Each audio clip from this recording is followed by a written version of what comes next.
please stand with me for the Pledge of Allegiance and remain standing for our invocation by Councilmember Owen. I pledge allegiance to the flag of the United States of America and to the republic for which it stands, one nation, under God, indivisible, with liberty and justice for all.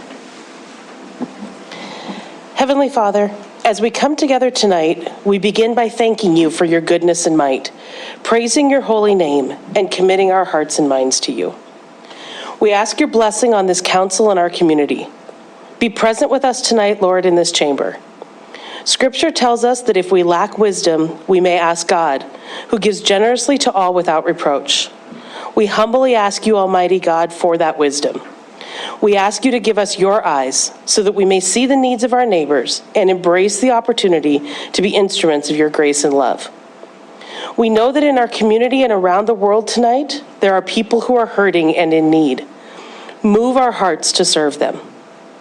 We also know that in our community and around the world tonight, there are countless examples of your mercy and kindness, celebrations and gladness.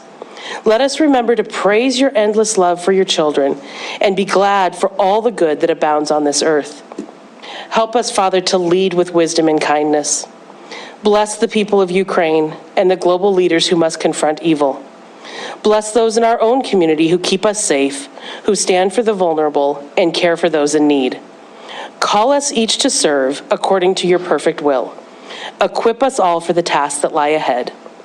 We ask these things in the name of Jesus Christ our Lord. Amen. Amen. Denise, if you would call the roll, please.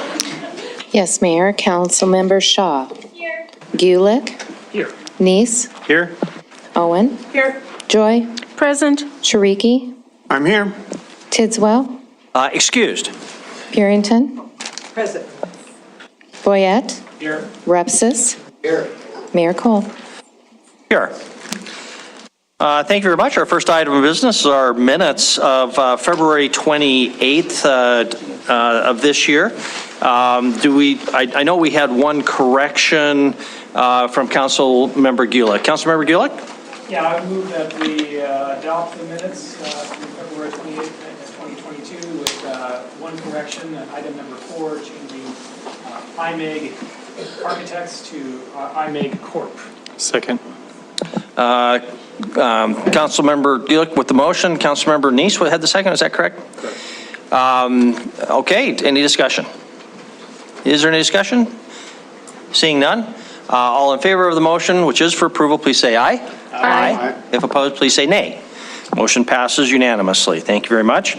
Our next item up are council courtesies. We do have two groups. I'll start with those, and then I'll come back to individual council members. Our first one up is we have a new crop, if that's the right word, of Vista members.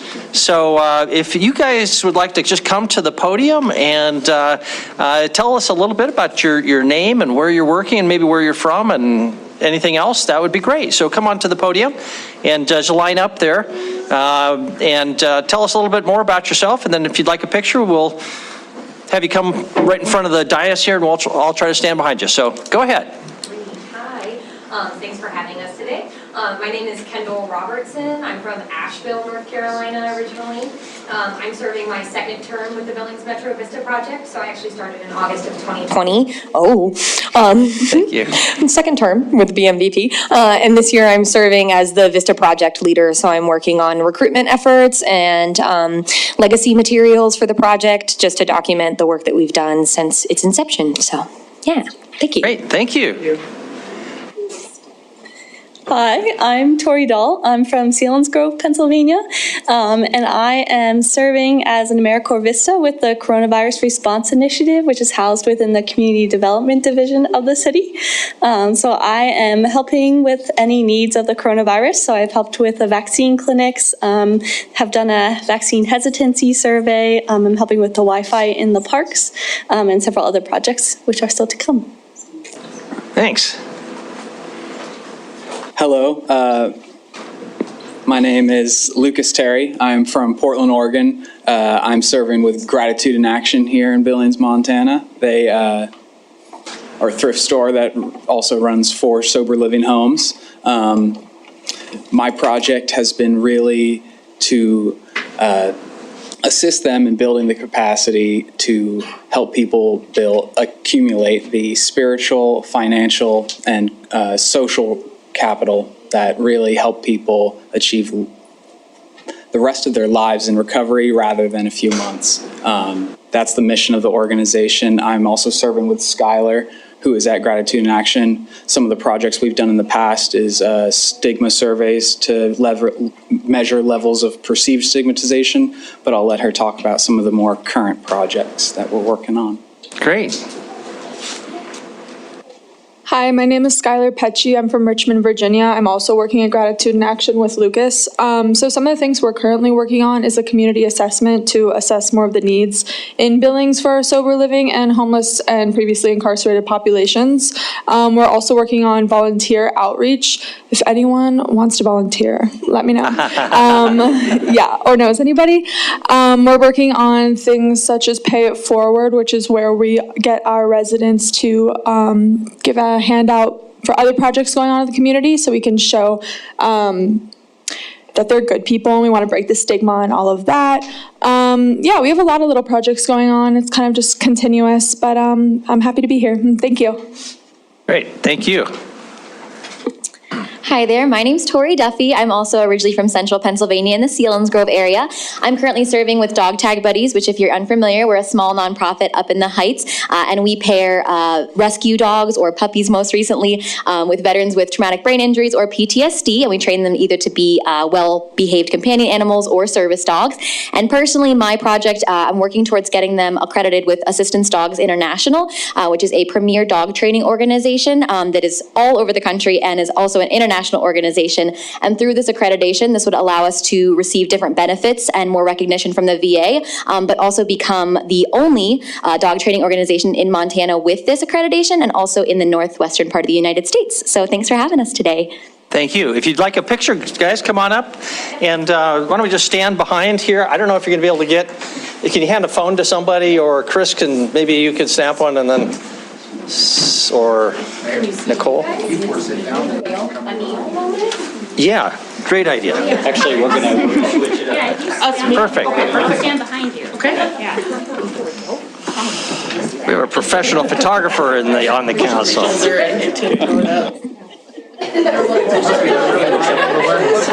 probably going to be our best photograph. You were thinking this through for the next crowd. You guys ready on 3? 1, 2, 3. Thank you so much. All right, thank you. Thank you. Thank you. For anybody who does not know, AmeriCorps Vista does great work in our community every year, and almost 40% of their members stay in Billings, even though typically they're not from Billings. So welcome very much. It's a beautiful day out there. Every day in Billings is just like this, or nicer. Thank you. Our next one, I'm going to ask Councilmember Ripsis to introduce our next group. Thank you, Mayor. Council, tonight I'm happy and just thrilled, actually, to introduce and recognize a very special group of young students.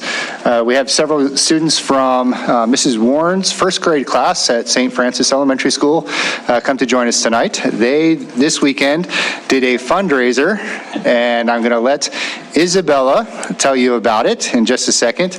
But then they have something for each of us. You might notice I'm wearing a little Ukraine ribbon, so I think they have one for all of us when they come get a picture. But Isabella, would you like to tell us about what you did?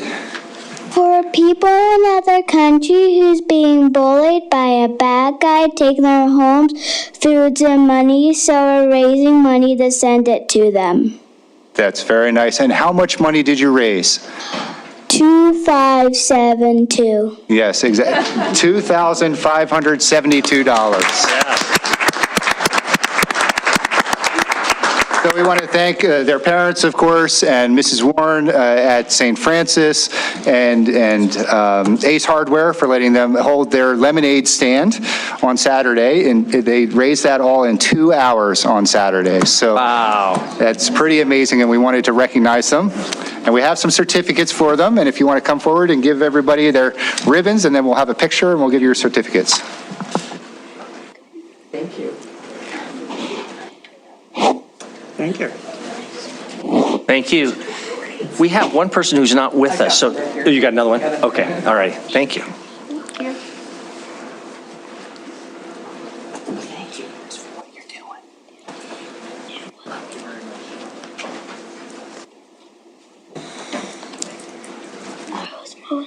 Well, if you guys want to come forward for a picture, why don't we do the same thing? Can you stand right up here? And then if everybody wants to come from the wings to the back. I think you can stand. And you guys can probably stand and come right close. Yeah, come close. All right.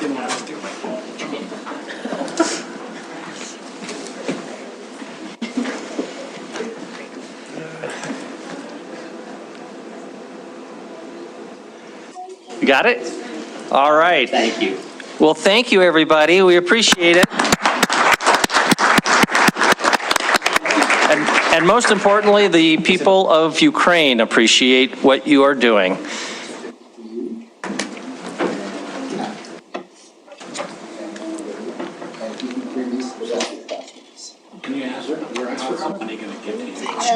Sure, that would be great.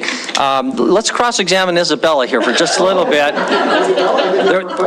There was a question about how the funds might find their way to Ukraine and for what purpose. And I don't know if somebody a little taller than Isabella wants to add in anything. If so, you're welcome to do so as well, but that's up to you guys. We sent it to Catholic Relief Services. We send it to Catholic Relief Services. Okay, Catholic Relief Services will receive these dollars. They already have. They already have. Okay, well, thank you very much. Thank you. Much Thank you. appreciated. Great. Thanks again, everybody.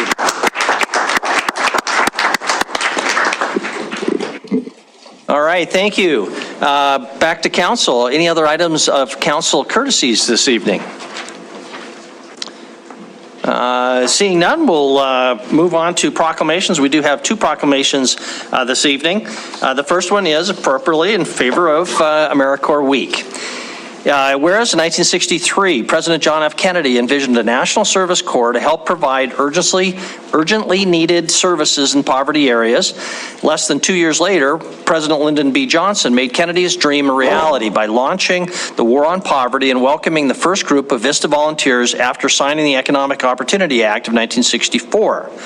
And whereas the city of Billings is required to implement anti-poverty initiatives to reduce the number of families experiencing poverty as a recipient of community development block grant funding. In 2009, the city of Billings was chosen as an established site for the Billings Metro Vista project by the Corporation for National and Community Service to aid in poverty impact initiatives. The initials are BMVP, has hosted 267 members who have volunteered to impact poverty through activity designed to enhance economic opportunity, education, healthy futures, and services for veterans and military families at 56 organizations. Members have generated over $5.1 million in funding, and the value of human resources brings the total project value to over $10.8 million. BMVP members are valuable contributors to the city's economy and have expended over $2.5 million locally to procure housing, provisions, and retail services. 32 members are originally from Montana, and other members have moved to Billings from 43 different states and the District of Columbia. 40% of the full-year members have chosen to reside, work, and pay taxes in Billings following their volunteer service. Whereas the city of Billings, Montana welcomes this opportunity to reaffirm our commitment to the AmeriCorps Vista program and its talented members and alums as they continue to work toward breaking the cycle of poverty in the Billings area. Now, therefore, I, William Cole, Mayor of the City of Billings, Montana, do hereby proclaim March 13 to 19 as AmeriCorps Week in our community. Thank you again for our AmeriCorps volunteers. Our second proclamation is for Colorectal Cancer Awareness Month and reads as follows. Whereas colorectal cancer is the second leading cause of cancer deaths in the United States among men and women combined, and whereas even though colorectal cancer is one of the few cancers that can be prevented with timely screening, 1 in 3 eligible Americans are not up to date on screening. And whereas it's estimated that by 2030, colorectal cancer will be the #1 cancer killer for those aged 20 to 49. And whereas Black Americans are 20% more likely to be diagnosed with colorectal cancer and about 40% more likely to die from the disease than other groups. And whereas colorectal cancer is expected to account for 11% of cancer deaths among Hispanic men and 9% of cancer deaths for Hispanic women. And whereas the National Cancer Institute estimates that there could be as many as 4,500 additional colorectal cancer deaths because of the drop in screening due to COVID-19. And whereas the national goal established by the National Colorectal Cancer Roundtable is to strive to increase timely colorectal cancer screening rates to 80% in every community for all Americans eligible for screening. And whereas observing Colorectal Cancer Awareness Month during March of every year provides a special opportunity to increase awareness and offer education on the importance of early detection and screening of colorectal cancer. Now, therefore, be it resolved that I, William Cole, Mayor of the City of Billings, do hereby proclaim March 2022 to be Colorectal Cancer Awareness Month in Billings and encourage all citizens to get screened for this disease, which can often be treated when detected early or prevented altogether. That concludes our proclamations for this evening and brings us to council reports. Council members, are there any reports from organizations that you serve on behalf of the city? Councilmember Joy. Thank you, Mayor and Council. The CBD board met this month, and some of their discussion has been around the home rehab program that they have to repair low-income houses. One of the challenges, there are really 3 different challenges that they're facing right now. Number 1 is that there's a lack of contractors that are certified with HUD in order to do the work for rehab on older homes.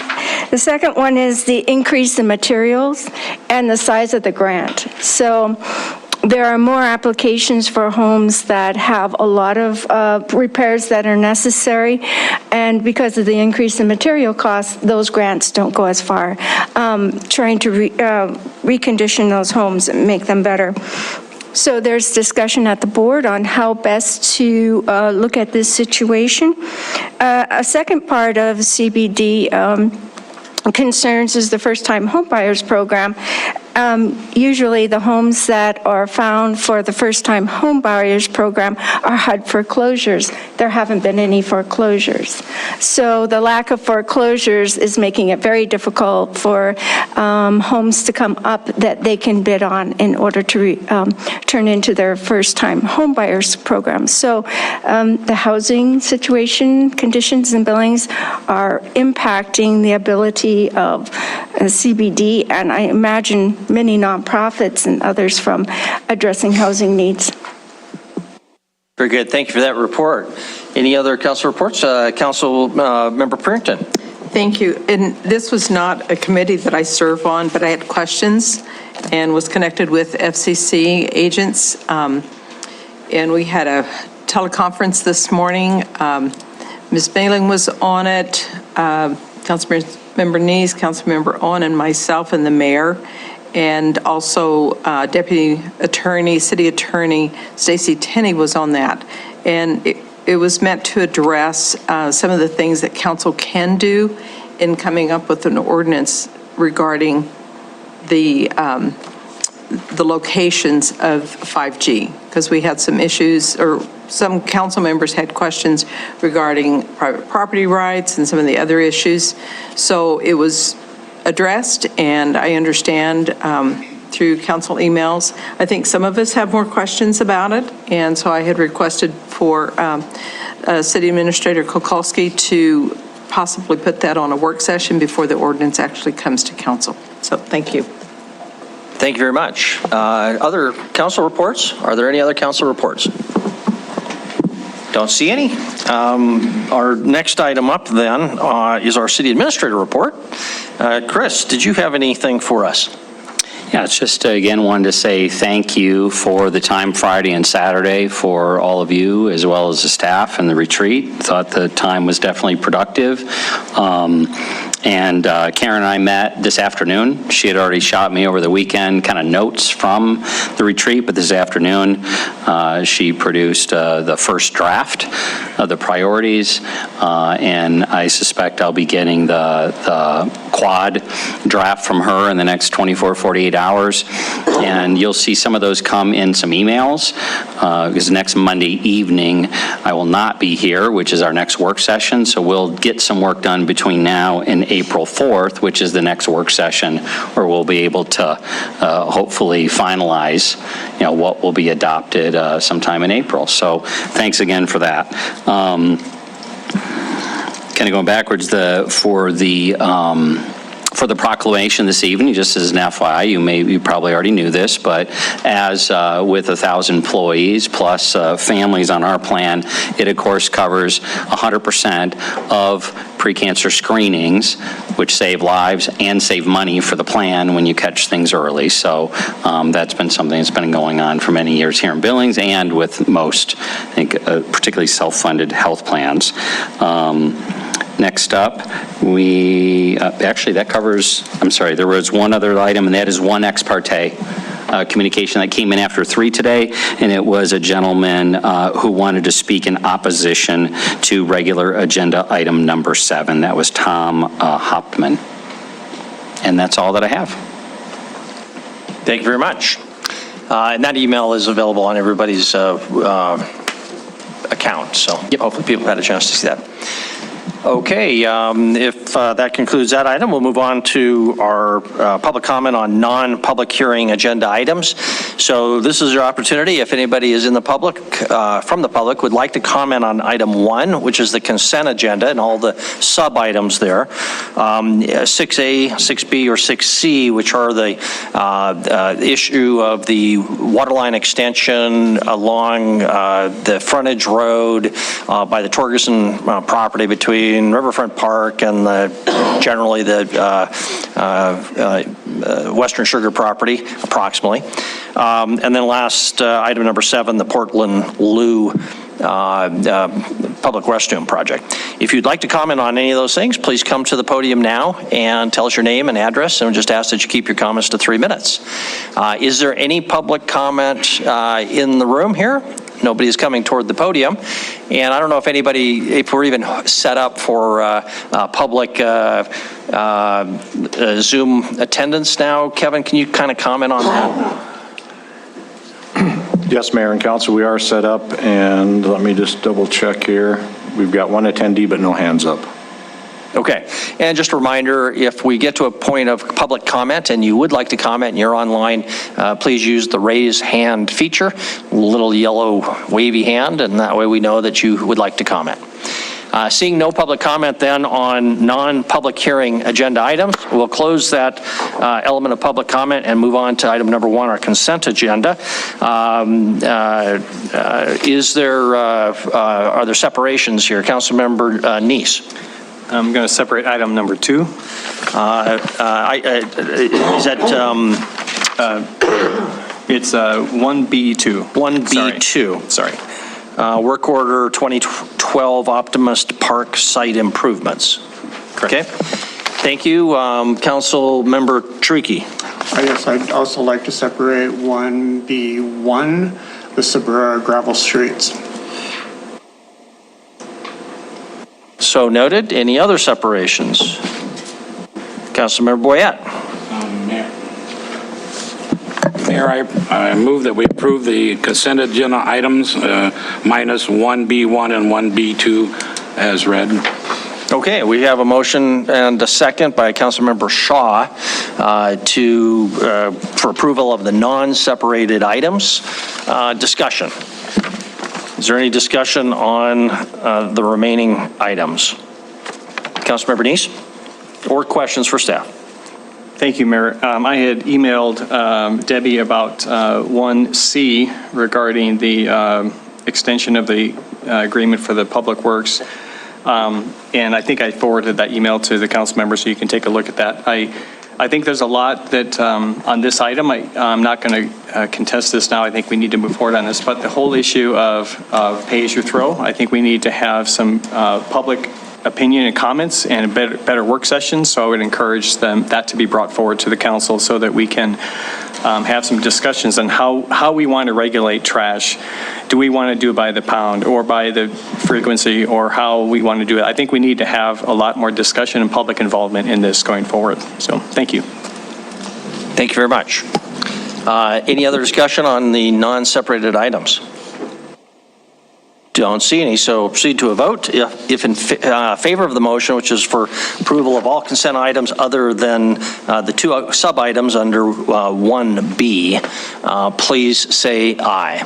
Aye. If opposed, please say nay. Motion passes unanimously. First separated item is 1B1. Work order 2142, Suburra Gravel Streets, Phase 1. Councilmember Treaky, that was your separation. Would you like to start our discussion, please? What I'd like to do is ask if we could move to the Optimus Park 1B2 discussion, because the outcome of that one impacts what we're talking about for the gravel streets. Okay. I don't have any objection to that if council members don't. So I don't see why we would do that. I would object. I think we always have followed the minute order, but. Yeah, Councilmember Trick, you want to just provide a little bit more of the background for that request? Absolutely. If we choose not to put the parking into Optimus Park, then it becomes a question as to whether or not we should extend Stevens Lane up to where that parking would be going into without knowing what we're actually going to do long-term for the parking. Okay, thank you.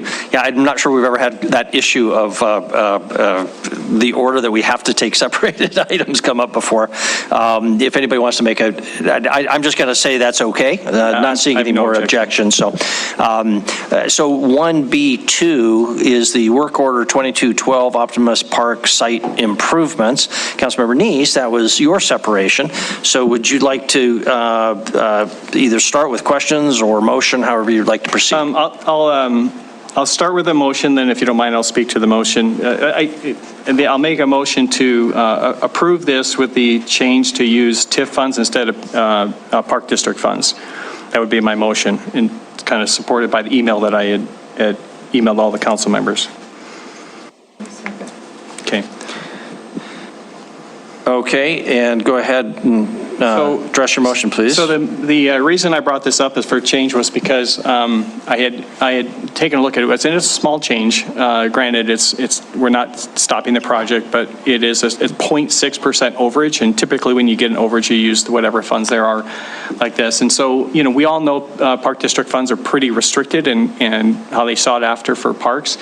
In this case, because TIF is another funding source that's very available, when I talked to staff about that, both Mike and Andy emailed back, and you guys should see that email in your email, it's saying that they said that TIF funds could cover the overage instead of parks, and Andy recommends that TIF funds would be used as PD funds could be used elsewhere in the park. So this is a small change. We're not stopping the project. We're just asking this overage to be utilized by TIF funds instead of park funds. Okay, thank you. And just a reminder of council members, the overage was $3,167, correct? Okay, discussion on the motion. Councilmember Treaky.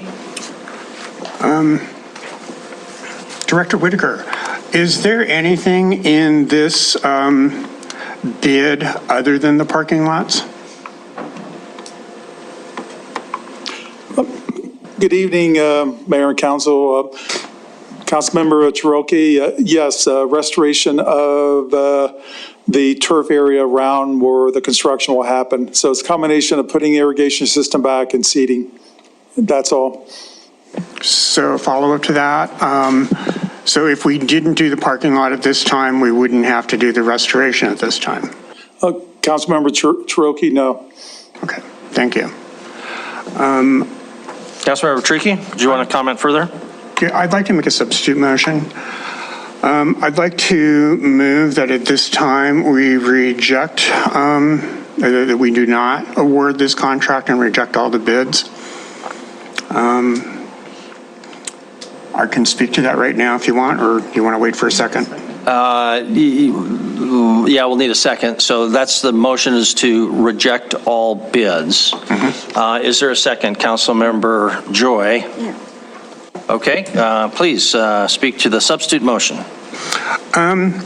Basically, personally, when we looked at the Optimus Park master plan, I made a note to myself to ask why we were putting in 100 parking spots on the west side of the park.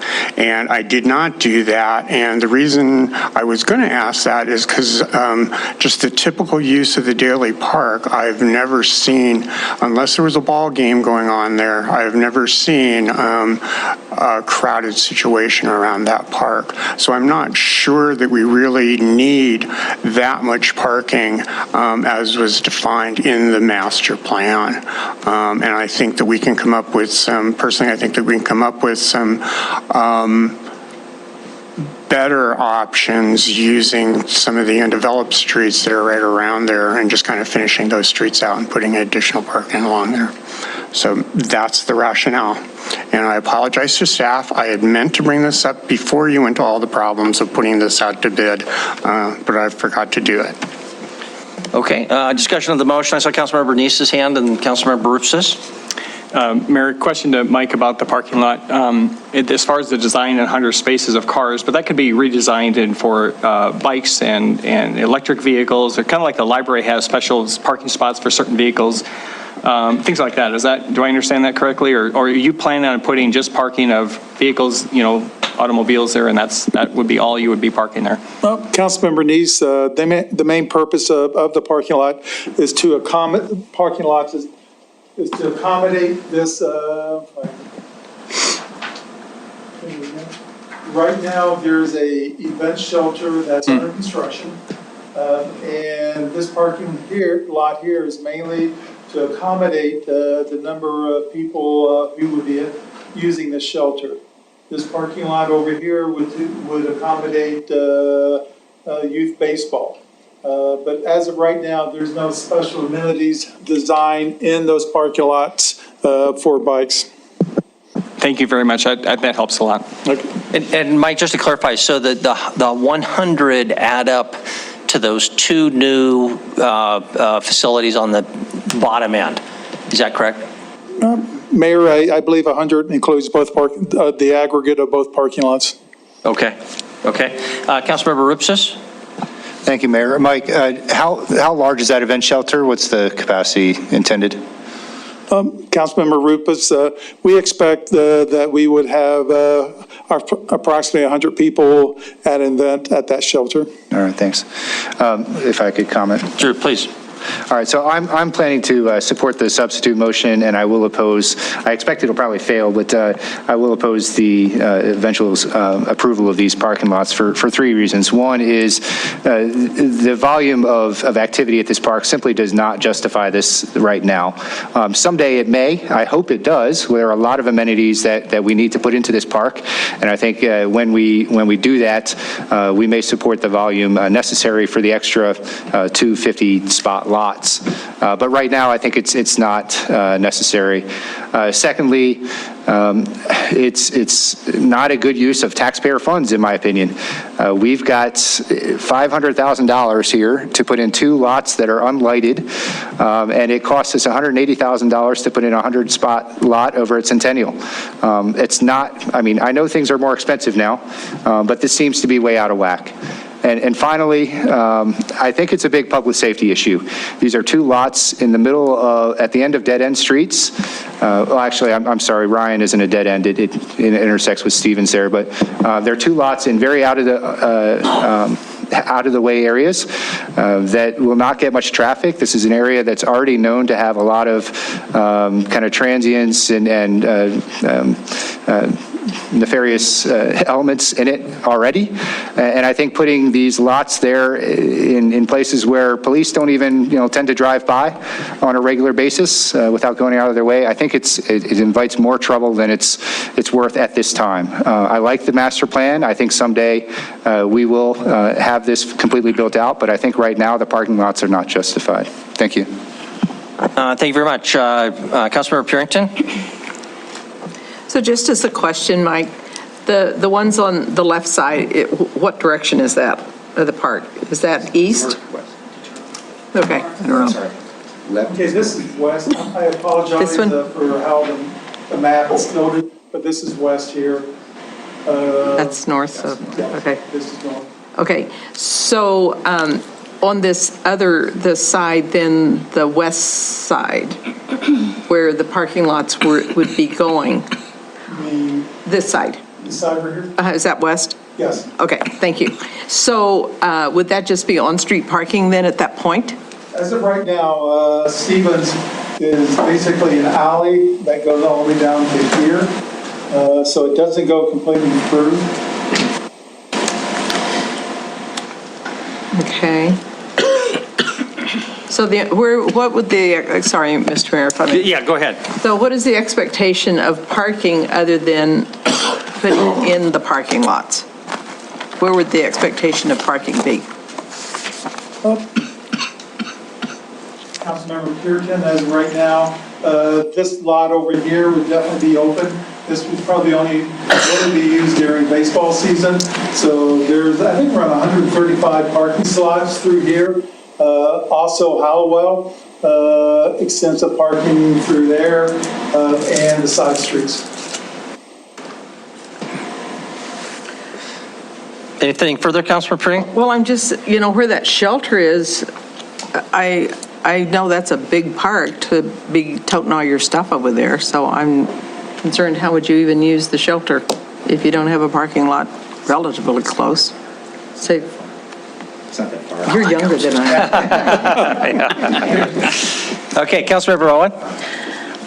I'm trying to flip quickly through the master plan here a little bit, and I do see throughout the master plan a tremendous amount of community concern about parking availability. And so I guess I'm wondering, maybe for a little historical context, Mike, if you can answer, or other council members who may know better, do you believe that was driven predominantly by this side here around the baseball fields, and that maybe the parking lot that is indicated there has solved the majority of those concerns? Or I guess I'm hearing a lot of people saying, and I agree, I mean, I've taken my son to this park and I've never had a problem parking directly in front of the playground, but I'm wondering about the master plan and why there's all the community comments about parking. Councilmember Owens, little history on the master plan. The suburb brought it to our attention that they were having a lot of complaints about the lack of parking during baseball season. And to address the problem, we recommend that we do a master plan update. And this is the results of the master plan update. Initially, we funded the parking lot on the left of the master plan up here, but they still, I'm still being told that they still have some issues during baseball season. Okay, Mike, can you just address a procedural question here a little bit? This is an issue that's obviously an important one. It has support by a not insignificant number of council members, including the former chair of the Parks Board, Councilmember Rupsis. But it's just coming up. So short of rejecting all bids, is there a way just to delay this? And if we were to do that while we all kind of got a little more comfortable with all these details, would we be jeopardizing our opportunity to accept bids? How long are the bids good for? And I don't know if you can answer that, or Gina or somebody else, but what's the delay option here to give this next couple of weeks, just if that became attractive? Mayor Cole, I would like to ask Debbie Melling to talk about the process.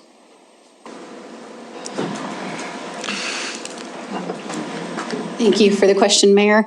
60 days is what we put in most contracts. So if you choose to delay it tonight, we can bring it back in 2 weeks. And it was bid about 2 weeks ago. So we still have about 6 weeks left.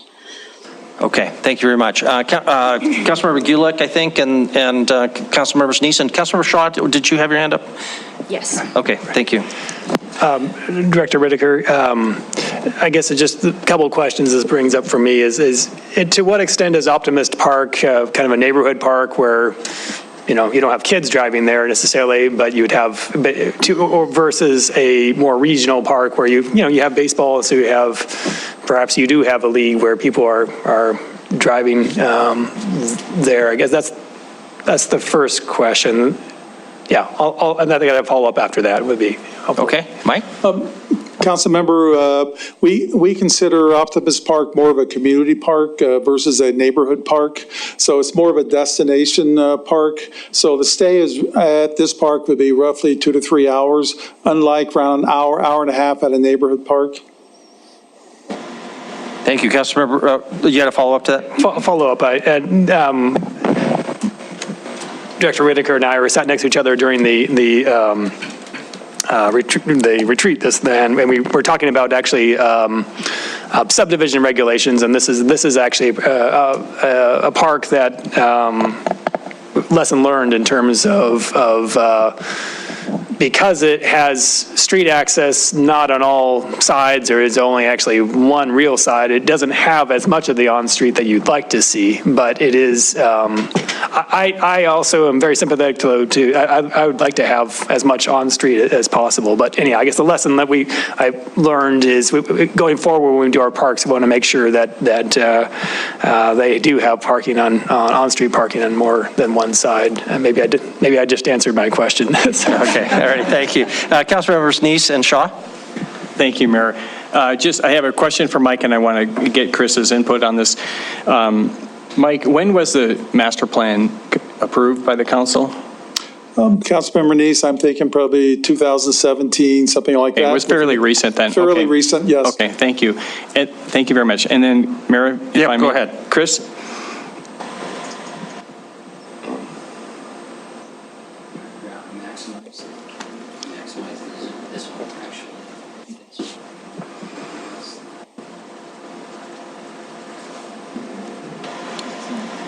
What I'm trying to show is Google Maps so you can see the neighborhood a little bit more. If you could, but I don't think, is it? Okay, well, while he tries to bring that up, go ahead, Councilmember Neese, with your question for Chris. Yeah, Chris looked like he wanted to say something, and I think that there may be something that, you know, I'd like to hear from Chris before I go on. Thank you. Okay, so, and all this is, convenient now that, the master planning was all done, predates a lot of us around this table, including myself. When I first saw this, kind of to design, this park looked to me like, oh gosh, there are right-of-ways on all 4 sides. That's kind of true, but not completely. Hollowell, that's completed and done. An alley is the south side, is that right? We just created a parking lot of 100 plus parking spaces, essentially what could have been an alley. It was the alley right of way, but there's a home in the way, which is why it kind of does an L there. And then as I understand it, what would be the west doesn't go all the way through. And what I understand after the fact is, yes, the neighbors, one concern was to fix the parking problem when there are events. And neighbors being frustrated that their streets are full of parked cars. It's also the case, though, that they didn't want the street to go through. If the street would have went through and you put angle parking on the side of the street, in my opinion, at a high level, less expensive to build it, less expensive to maintain it, less expensive to take care of it all the way around. But it is the case that we don't have the right-of-way all the way through. So I, too, asked the question when it first came through, do we really need 2 of these parking lots? And as Director Whitaker said, actually, and I think one of you pointed out too, both of these parking lots come essentially almost like dead ends to residential streets. So we've talked in other parking lots of the value of having patrol, and just traffic, foot and car, as a way to keep parking lots safe, not wanting to have parking lots tucked in behind things, of which you have to light them or not light them, deal with activity back there or not deal with activity. So all of that kind of opened the door of asking, okay, can we make the best out of this situation that ideally I would have wanted public rights of way on all four sides and on-street parking, and we wouldn't be burning up green space for parking lots, and there'd be plenty of parking. How much do you want to force that in this scenario to get there over the next decade, or what do you want to do now?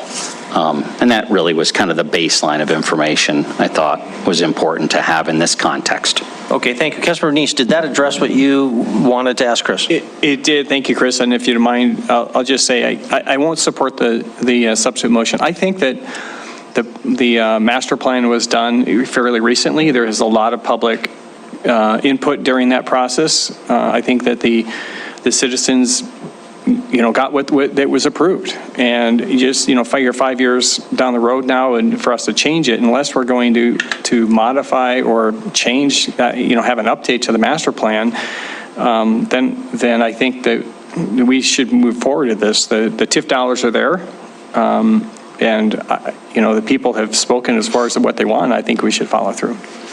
Okay, thank you very much. Councilmember Shaw and then Councilmember Joy. Thank you.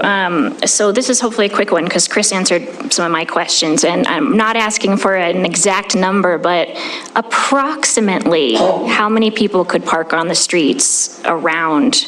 I mean, do we have any kind of a ballpark sense of 5 people, 500 people? It depends how big their car is. If it's one giant, limo. Just trying to gauge that. Like, is that a battle worth fighting? Maybe, depending on how much space is already there. Okay. Can anybody answer that or take a stab at it? She's calculating. Okay. Yes, 30 on the east side, 30 on the west side, maybe 15 on the south. If they were fully built. So Debbie would need you to come to the mic and do your math. Do your math into the microphone. So you're probably looking about 30 on both sides of the park and then 15 on the south side if you could park in an alley. But you're about 15 per block if there's no driveways or anything. For parallel parking. We only have 30 feet of right of way. So. But you could use up some park space. Sure. So if you went angle parking, do you have the numbers?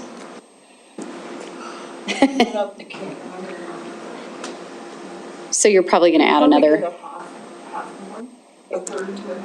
Right, so you're probably looking 40 on that side if you were able to angle park. So what was the total when you added all those elements up?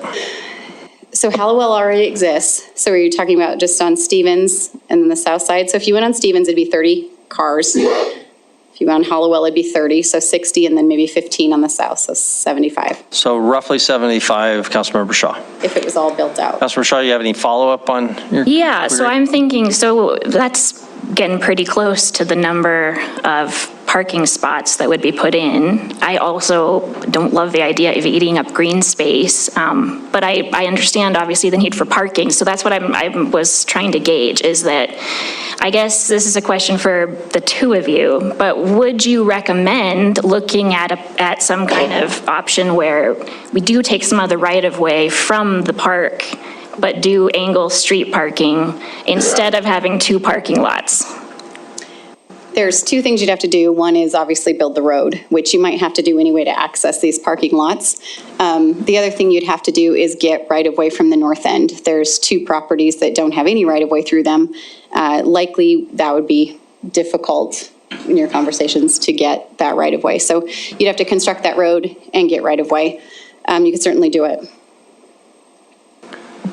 Okay, Debbie, I apologize, just while I have her, I just want to raise the question, what kind of economies of scale do you have when putting in parking like this? So if the current plan is to put in 100, obviously it would be less if it were 90. but I doubt it would only be, I doubt it would be 10% less. Each extra piece must become a lot cheaper than the first one. So any idea at what point, how much you could save? Can you generalize by if you went to a smaller number? Sure. So a couple of things would affect that. One, this is big enough that you're not doing just a small patch. So it's big enough you're already getting economy of scale with the amount of asphalt we're looking at here.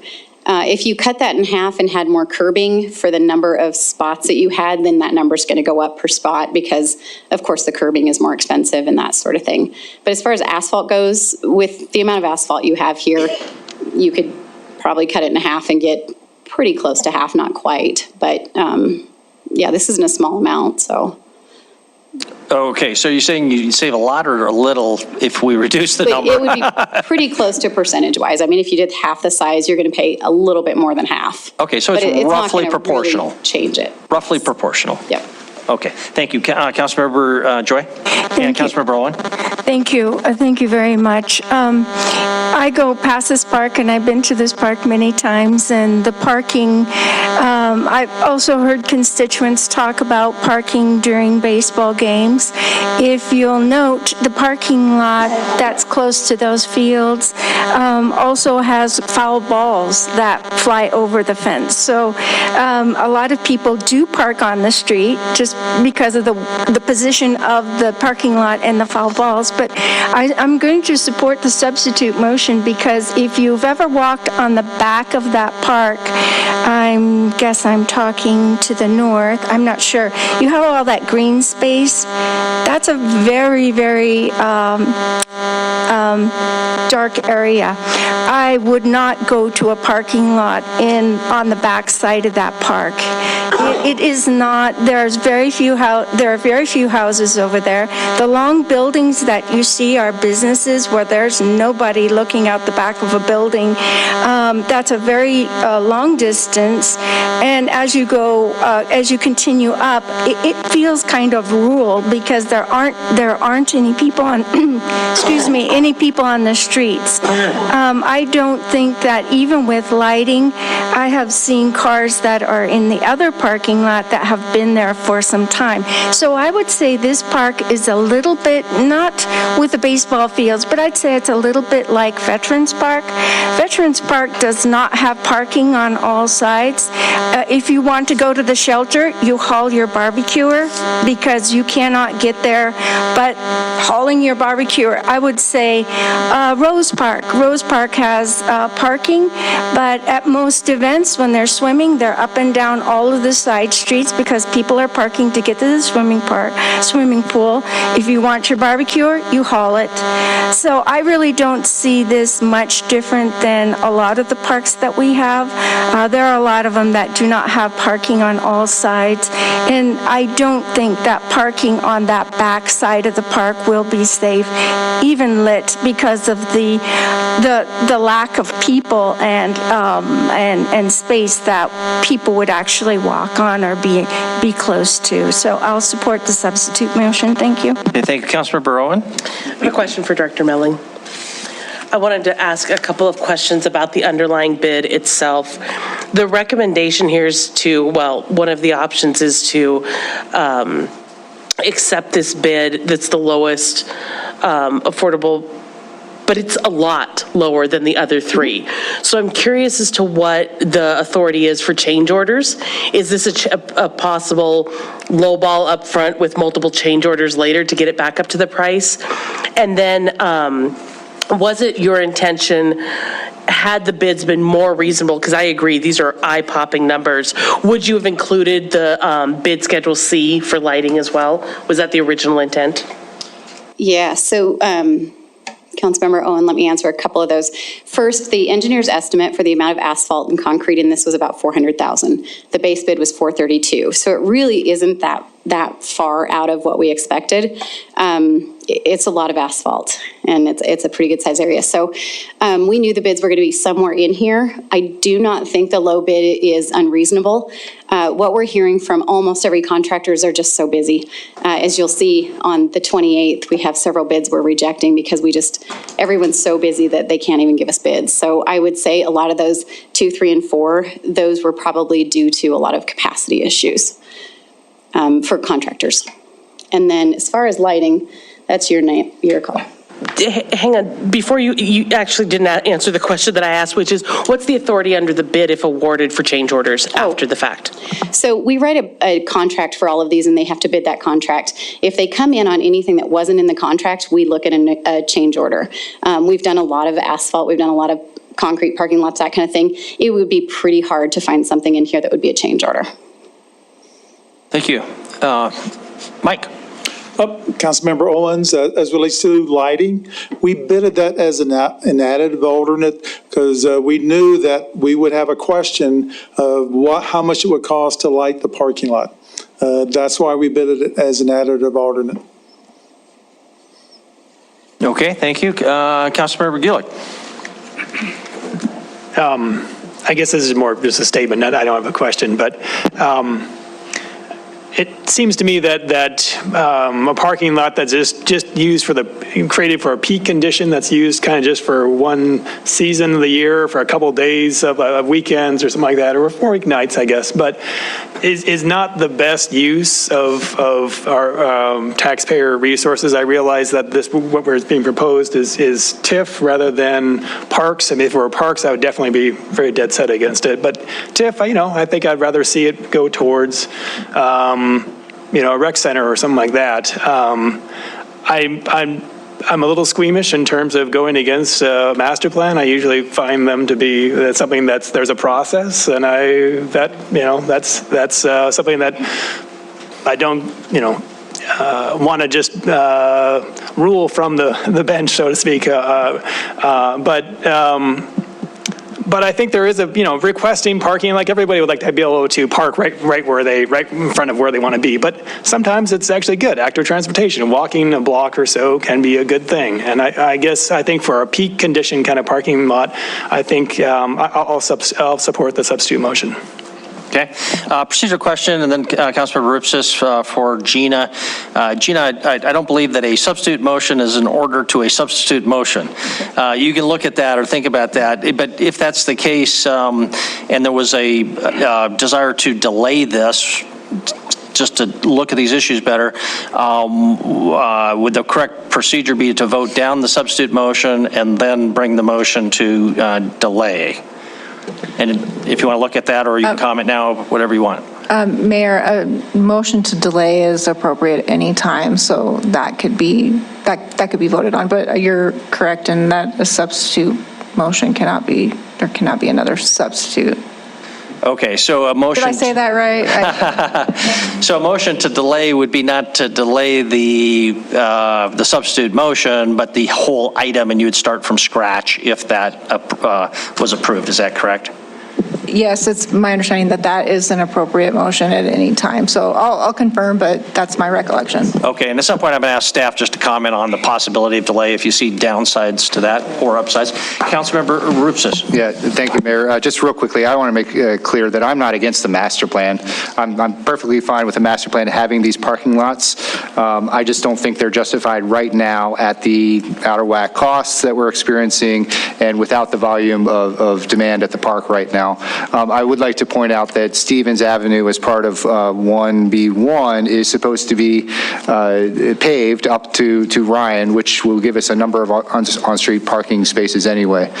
So there will be closer access to that event shelter in the near term, and hopefully we see a lot of increased demand, and then we can come back when prices are more reasonable and pave these lots at that point, is my thinking.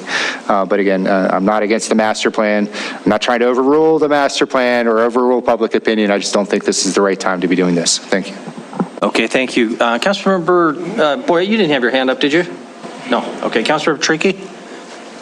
So four quick points on the whole parking thing. When this master plan was put out and the neighborhood was screaming for parking was before we put the parking lot in by the baseball fields. And right now we're going through and finishing off Hallowell, which makes it a lot easier to park along Hallowell. And this summer, part of the gravel streets program that we'll be talking about will be paving 2 of the streets that connect into Hallowell directly across the street. So we have significantly impacted parking in that area without implementing this part of the master plan. The last thing I just wanted to say about this is that if it were, and this is the reason why I wanted to come back and ask us to review this specific master plan. If it were me, when I was looking at it, what I would have done was to bring a road down south from Hallowell on the south end down there, which is currently an alley, and put that parking place down there on that side, which does a number of different things. It keeps the street traffic and the car traffic on that one side of the street. It also, as Councilmember Rupsis was talking about in terms of safety, Hallowell is a major road going back and forth, so police officers and stuff like that routinely go through there just on their way to the barn and back out into the area and whatnot. So in my opinion, putting the parking lots on that side were not the best place to put the parking lot at all. And if I had realized that this was coming up this year's building cycle, I would have brought it up to take a look at that master plan earlier. Okay, thank you very much. Councilmember Neese? Mayor, I see we have Jim from the TIF district here. Can we maybe have him come up here and speak of if he has any information that he can shed on this particular project this time? Absolutely. Jim Tevlin, you've heard the discussion, and tell us what to do. Yes, good evening, everybody. I think what I'm hearing from Councilmember Rupsis is with respect to the parking lot, it's not yes, it's not no, it's called timeout. Let's just wait and see if there's a better opportunity to do this. One of the things that hasn't been mentioned here that was a driver in a lot of our discussions with Sabura was the notion of the parking lots bringing lighting into the park. So if you take the parking issue out of the considerations right now, what we were concerned with was lighting throughout the park for a number of different reasons. And so I guess it was kind of killing 2 birds with 1 stone. He said, okay, so you got parking lot and you got lighting, but on the other hand, this is not inexpensive, and I'm sympathetic and with the notion of we're spending $500,000. So I guess I'm going to put it back to you folks here. That's really all that I have to add. It was just mainly, whether or not lighting was the key issue for more than anything else. Okay, thank you, Councilmember Neese. Follow up? So Jim, during the discussions on the board and when you guys talked about this, was there continued issues with, brought up about parking now that even though parking has been there, there's still not enough parking and we need more parking space? Or if we were to delay or to kill this project completely, with the residents, do you feel the residents would not feel we're following up on what they need there right now? Well, Councilmember Neese, in all honesty, there hasn't been much discussion related to the lack of parking. It just hasn't really come up, if I'm being super duper honest here. Now, I haven't gone down to the park and polled people there. I do know I had a conversation with the president of the Little League, the Riverside Little League, and they said that, when during baseball season, they need every spot that they can get. Well, that was one of the reasons that we built the parking lot on the north side. So honestly, it as I said before, the discussion was more for lighting than it was parking, honestly. Okay.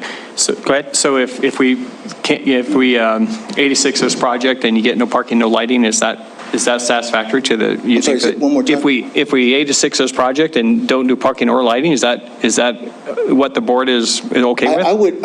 I would like to keep lighting in the mix, and maybe as a separate type of initiative. I don't know, as I said before, there really hasn't been any discussion, related to parking. Okay, thank you. Okay, thank you. I'm going to ask staff, I intend to bring a motion to delay this to a time that still would allow us to act on the bid if necessary. Can Mike or Chris or Debbie comment on if you have any objection to that? And then I saw some other hands on here, Councilmember Rupsis and some. Okay, so Chris, you want to comment on that possibility? I think the staff, I know the staff supports that approach. I think that'd give us an opportunity to be a little clearer about whether this is the best solution or some of these other options we've talked about. And I think we can flush out a little better for you where the rights of way are and aren't, and what kind of on-street parking could be created or not. And maybe end up with one of these two, but not both or none. But tonight, figuring that out is not the night. We've got time, so why not take the time to bring it back to you with a little bit more clarity? Okay, and Gina wanted to comment, I think, on the procedure. Yes, I just wanted to clarify. Our rules do not, you cannot amend a motion to substitute, but our rules do not address substituting so you can make another motion to substitute. You can stack them. So our rules don't prohibit that, and that is allowed. Would not prohibit delaying this at this stage without a vote on the substitute motion. That's correct. Okay. Then if a motion to delay was made, that would become the motion immediately pending. Then I'm going to just make that motion to delay this item to a time to be set by staff, but still within the time frame that would allow us to accept these bids and not jeopardize the bids. That's the motion. Is there a second for the motion? Councilmember Rupsis makes the second. Okay, so that's the current motion. Discussion on the motion. Councilmember Boyette and Councilmember Tricky. Question just to get it over with. Yes. Well, you said you were going to, but you didn't. Let's move on. Yeah, okay, well, let's do exactly that. Councilor Tricky? I'm glad you didn't, because as I said, this item 1 is impacted by item 2. So I'd like to ask Director Melling whether or not it makes sense for us to go ahead with that small portion of Stevens Lane, which would extend, if you look at the lower right-hand corner of the map, it's basically paving out there to, I believe it's Ryan Street, which would then have been the entrance to the... You'd like to use that? Sure. Which would then have been the entrance. You'll need to use on that one. There you go. So this is Stevens Lane coming in here right now. There's a road that comes right to here, stops. This is an unpaved alley, and this road is in the other part of the project, so that this would be connected to that parking lot. So my question is, does it make sense for us to include that in the second one, in the other thing, since it does connect to Ryan Street? Kevin, could you pull up the base map? It's over this way. So the section of Stevens that's being built in this is from Phillip to Ryan and then up to the parking area. So there's still a benefit, I think, to go from Phillip to Ryan, just another gravel street that's being paved. But you can see Phillip is paved and Ryan is included in. Well, you can see it there. And Debbie, most of us don't have those memorized. Would you mind? Sure. Point at it. Okay. So this is the area that we're talking about right here. This is Ryan. No, this is Ryan. Right. This is Ryan. No, up above. This one is? Okay. And then Phillip is down. It's the other street. Yep. So it would be paving that section. section. And this is the uncompleted part right here. And through there. Okay, I'm sorry, anything? No, that's it. So it connects those roads. It's another road that's gravel now that would be connected. So the bottom line is that if Debbie, if we went ahead with delaying 1B2, you don't see any reason we couldn't proceed with 1B1. Is that the bottom line here? Right. 1B1 includes a lot of different roads as well. So obviously, if we wanted to take this section out, we could, or we could award the whole thing. Okay, Councilor Triggy, you satisfied with that answer? Okay. Discussion now on the motion, which is the motion for delay. Any discussion on that?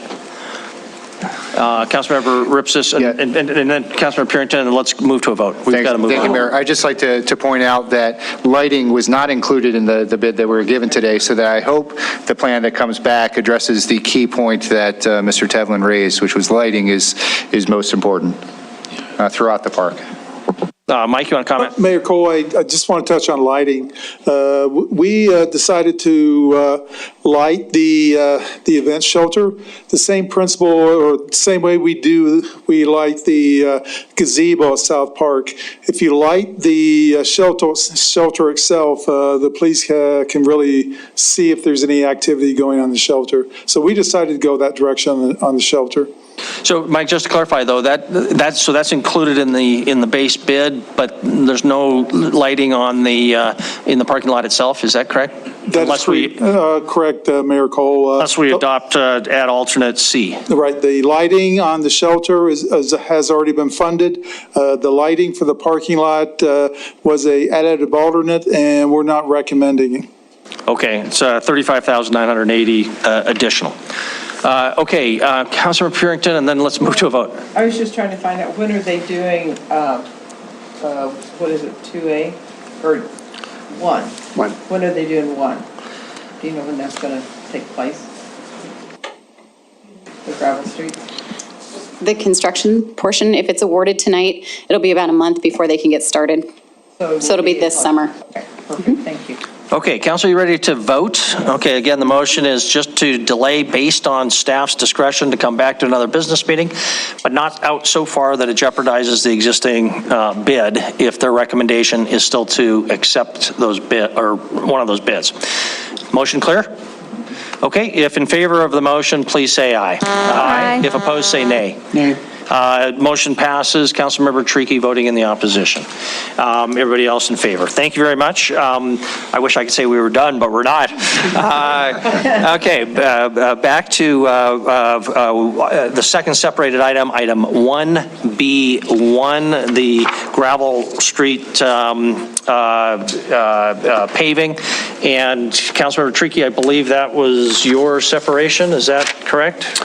That's correct. I'm satisfied that there's sufficient enough reason to go ahead with paving that part of Stevens Lane at this point. Personally, I would rather have waited to get a better idea of the overall plan in the area, but I think it's fine for now. So I move that we accept the staff recommendation for item 1B1, the Suburban Gravel Streets Phase 1. Thank you very much. Second, Councilmember Purington.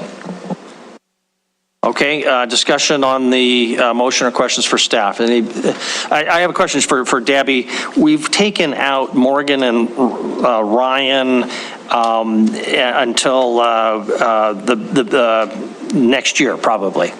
When we're looking at the original costs, is the result of that going to be that we're going to be spending a lot more on these gravel streets in combination when all is said to be done? How much will the total have gone up over what was originally anticipated? So the original project that was in the CIP anticipated Ryan and Morgan at about $1.2 million. And the total of that was 3.9. So that tells you that this section that we're awarding tonight or up for consideration tonight should have been about 2.7 and it bid 3.3. So we're about 600,000 more than what we anticipated back when we did the CIP on this section. When we add Morgan and Ryan later in the fall, it's probably getting close to $1.5 million to do those two streets. Okay, so this whole project is about $600,000 more than originally anticipated, ballpark. About 900,000 because you'll have about 300,000 on the other two that'll be in addition as well. So about 900,000 is what we're seeing. Okay. Discussion on the motion. Councilmember Ripsis? I have questions for Director Milling.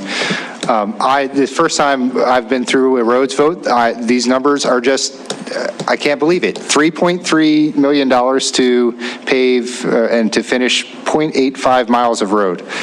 Is that typical? What should we have in our mind as what it costs typically to pave and finish? Because I know it's more than just paving. It's storm and all that kind of stuff and sewer. But what should we have in our mind as a cost of a mile of road? So this one is a little bit more because there's water line rehabilitation for almost all of it. So there's a pretty good portion of this that's water. But we are seeing about $6.5 million a mile right now for a typical road, a three-lane section. These are different because they're a local street, but a three-lane section that you see trying to think of any three-lane sections we built lately, but they run about six to $6.5 million. Okay, good. Follow up. So she's saying you're getting a deal here, Councilmember.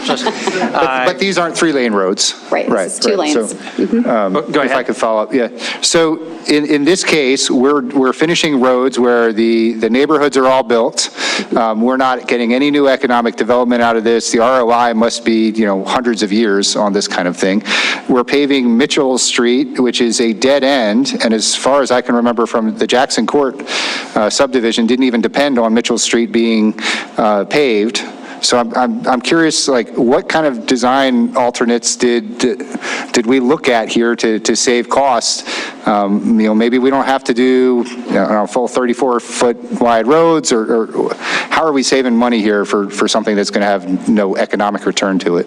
And I don't want those guys living there to have these horrible streets, but I'm just trying to figure out how we're being judicious with these funds. So when we build roads in local areas, local streets, we do try to narrow those unless we see a lot of parking. Some neighborhoods have a lot of parking, on-street parking, and so to do that, you have to have your 34 feet, or pretty close to 34 feet, and get down maybe 32. So we do narrow those up where we can. In this particular case, there's a lot of on-street parking on a lot of these streets. If you go drive down there, there's a lot of people parking in front of their homes. So we look at that. We do use a type B asphalt, which isn't the same type of asphalt we use on our arterials or collectors. Use a different little type there. Our section is specific for this area, so whatever we can get away with for a section, we do. So, but it's pretty standard. You've got your 5-foot wide sidewalk, your curb gutter, and your asphalt. So I'm not sure what else we can do to save money on these. Okay, thank you very much. And any further discussion? Again, this is a motion for approval, item 1B1. I'm going to vote against this, not because I don't understand the value of it, but because I've never liked subsidizing paving these streets 100%. I've always been willing to subsidize, because they're on the south side in a unique area, more than they would normally be subsidized, which is almost nothing. But this one, to me, just goes too far. But that's my justification. Are we ready to vote, or any other discussion? Okay, the motion is for approval, item 1B1. If voting in favor, please say aye. Aye. If voting in opposition, aye or nay. Nay. Joining you. Two nays, Councilmember Gulick and Cole vote in the opposition. You were very persuasive. Yeah, there you go. Well, apparently I wasn't. Yeah. Just shows what bad judgment Councilmember Gulick has, I guess. So that motion passes, and that concludes our consent agenda, and bring us to regular agenda item number 2. Denise, would you read regular agenda item number 2, please? Yes, Mayor, public hearing and second final reading ordinance for zone change 1005, a zone change for an 8.02 acre parcel located at 934 Lewis Avenue. Billings Elks Lodge, BPOE 394 is the owner. Goodridge Real Estate and Thrive Corporation are the agents. Zoning Commission recommends approval and adoption of the 10 criteria. Action this evening is approval or disapproval of the Zoning Commission recommendation.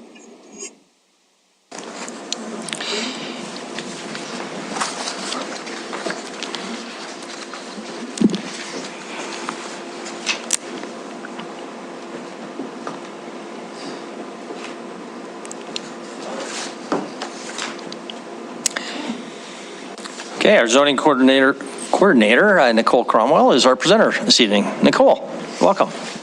Thank you, Mayor and Council. We do public hearings for second readings now. We're proposing a housekeeping rule coming before you in April that will put these back on your consent agenda. But for now, we do second readings for all zone changes as public hearings. So this is the Elks Lodge property. 2 weeks ago, you approved this zone change on first reading. It's changing the corridor mixed-use zoning that covers the entire parcel now to include mixed residential, 1 zoning along Lewis Avenue, and then mixed residential 3 for a good portion of the west and the south side of the property, keeping the corridor mixed use 1 zoning around the tennis center. Again, this is the zoning map showing the existing zoning and the zonings around it that include public 3 campus, civic campus for the YWCA, mixed residential 2, mixed residential 3, neighborhood mixed use, neighborhood office, neighborhood 2 or mid-century neighborhood, and first neighborhood N1, which is another neighborhood zoning district. You approved this on first reading based on the recommendation of the Zoning Commission that found that this meets the growth policy in the Central Terry Neighborhood Plan, that the adjacent uses and zoning are compatible, that downzoning 6.5 acres from CMU1 to NX1 and NX3 is more compatible with those adjacent zoning and land uses. And retaining the CMU around the tennis center preserves the conformity of that building with zoning. And the developer will be financially responsible for all site improvements and adjacent right-of-way improvements required to accommodate their actual development. And a master site plan would be required if the zoning is approved before any new buildings are brought onto the property. And that master site plan would also probably trigger a traffic impact study based on just the number of new trips that would be created to and from this parcel. And here's an aerial of the property, and I'd be happy to take any of your questions. Thank you very much. Councilmember Boyette. Thank you, Mayor. Nicole, I was just reading through the material here, and it says prior to the zoning date of 2021, the property was partially zoned residential 7,000. After the 2021 approval of recode, it was changed to CMU1. That's quite a drastic change between the old residential 7,000 and commercial 1. What was the thought process and how did that arrive to get that point? Right, so part of the process of the map update was allowing all property owners to look at those maps for about 1.5 years to see what their existing zoning was and what their proposed zoning would be under the new zoning map. One of the representatives of the Elks Lodge contacted our office and said, you know, we really don't want to keep split zoning here, and we don't believe that the zoning that you've proposed meets the needs of this existing building or property. So they asked us to change that before you adopted the maps to corridor mixed use 1.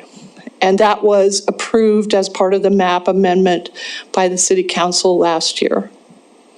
So the CMU1 is a mixed use zone. There is no residential on this property. They're developed on this property at all, even though there was some residential 7,000 zoning along Lewis Avenue and then down along 9th Street West.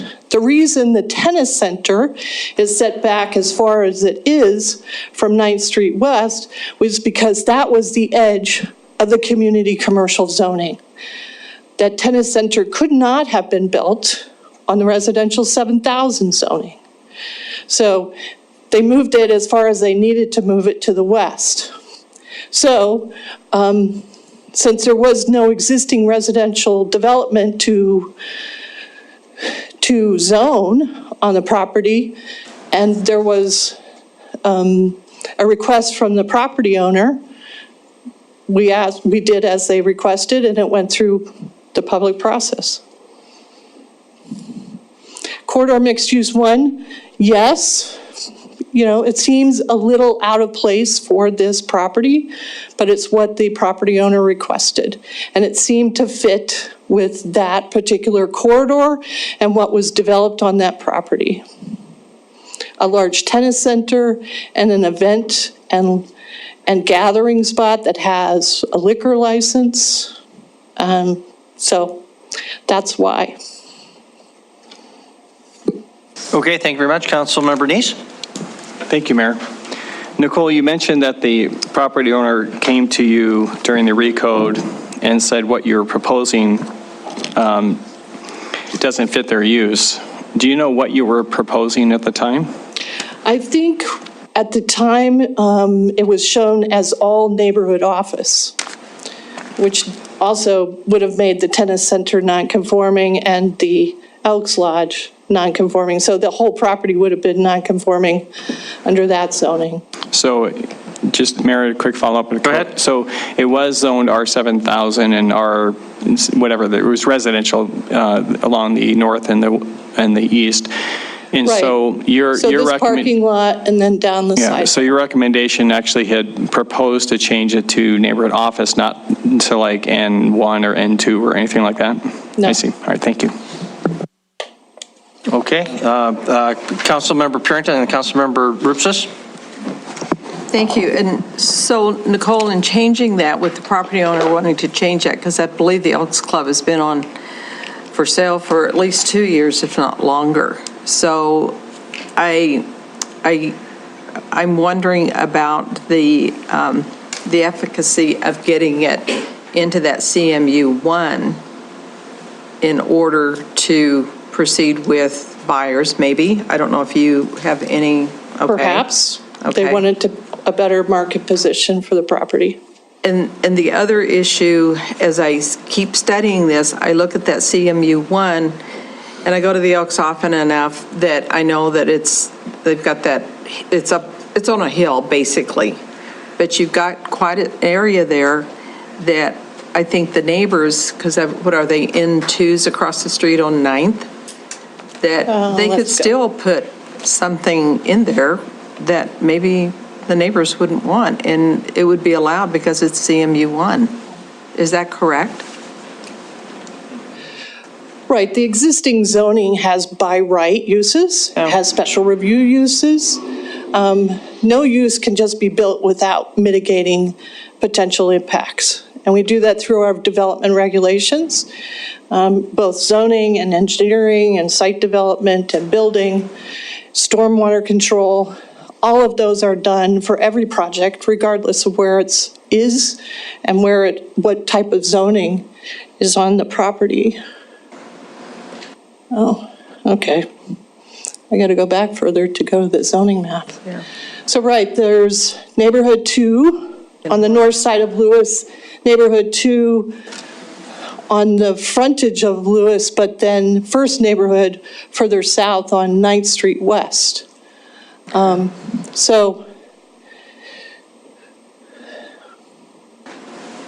But they're across the street from one another. If you look around, for example, West Park Plaza, part of that is a zone corridor mixed use 2. It's on Grand Avenue. It's on a big arterial street. It's a very large lot. Across the street on 17th, across the street on 15th, north across, I think it's Avenue D, is also N2, N1, NX2. So it's not out of context per se. This is the zoning that was adopted. The new zoning that is proposed is what's before you. Thank you. Thank you. Councilor Rupsis and Councilor Boyette. Thank you, Mayor. Nicole, I'm just kind of curious about this transition from R7000 to neighborhood office and then to CMU1. How did something that was zoned as R7000 end up zoned as neighborhood office? I thought that was a pretty straight translation from that to like something like an N2 or N1 or something like that. But I'm just wondering how that section of the properties that was zoned residential got changed. And you know, obviously if RECODE hadn't been in the mix, that kind of change would have triggered some type of review. But I mean, that was weird times. So how did that happen? Well, typically what we did as staff and our consultant team, as along with our steering committee and urban issues working group, is that we went from 32 zones that had very fine divisions between them that were, some were, you know, ridiculously small, to consolidate.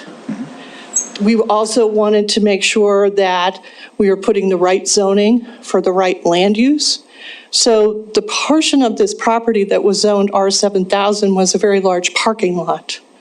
So parking lots are no longer uses that are allowed in residential zones or neighborhood zones.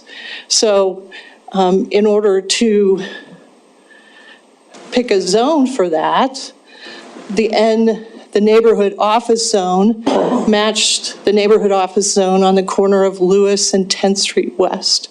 The neighborhood office zone generally does not have retail in it at all. It has service-based businesses that might have a little bit of retail in their business, but they're not retail entirely. So that was the reason that staff and the consultant team and everybody who worked on updating the map chose the neighborhood office. But what we failed to consider was when we got to the use table, it also eliminated large facilities for amusement and recreation, which basically made both of those buildings non-conforming. So the agent came forward, said, we don't agree with this, we would like a corridor mixed-use one. Okay, Councilmember Boyette. Thank you, Mayor. So had the developer or owner came to you and said, well, we want NX, no, we just want N2 because that's what it looks like around the neighborhood, and we would have done that, just give them N2? They could have said, you know, we want to do a mid-century neighborhood development, and we're marketing to builders to do that kind of development. We said, okay, you want to be an N2 neighborhood.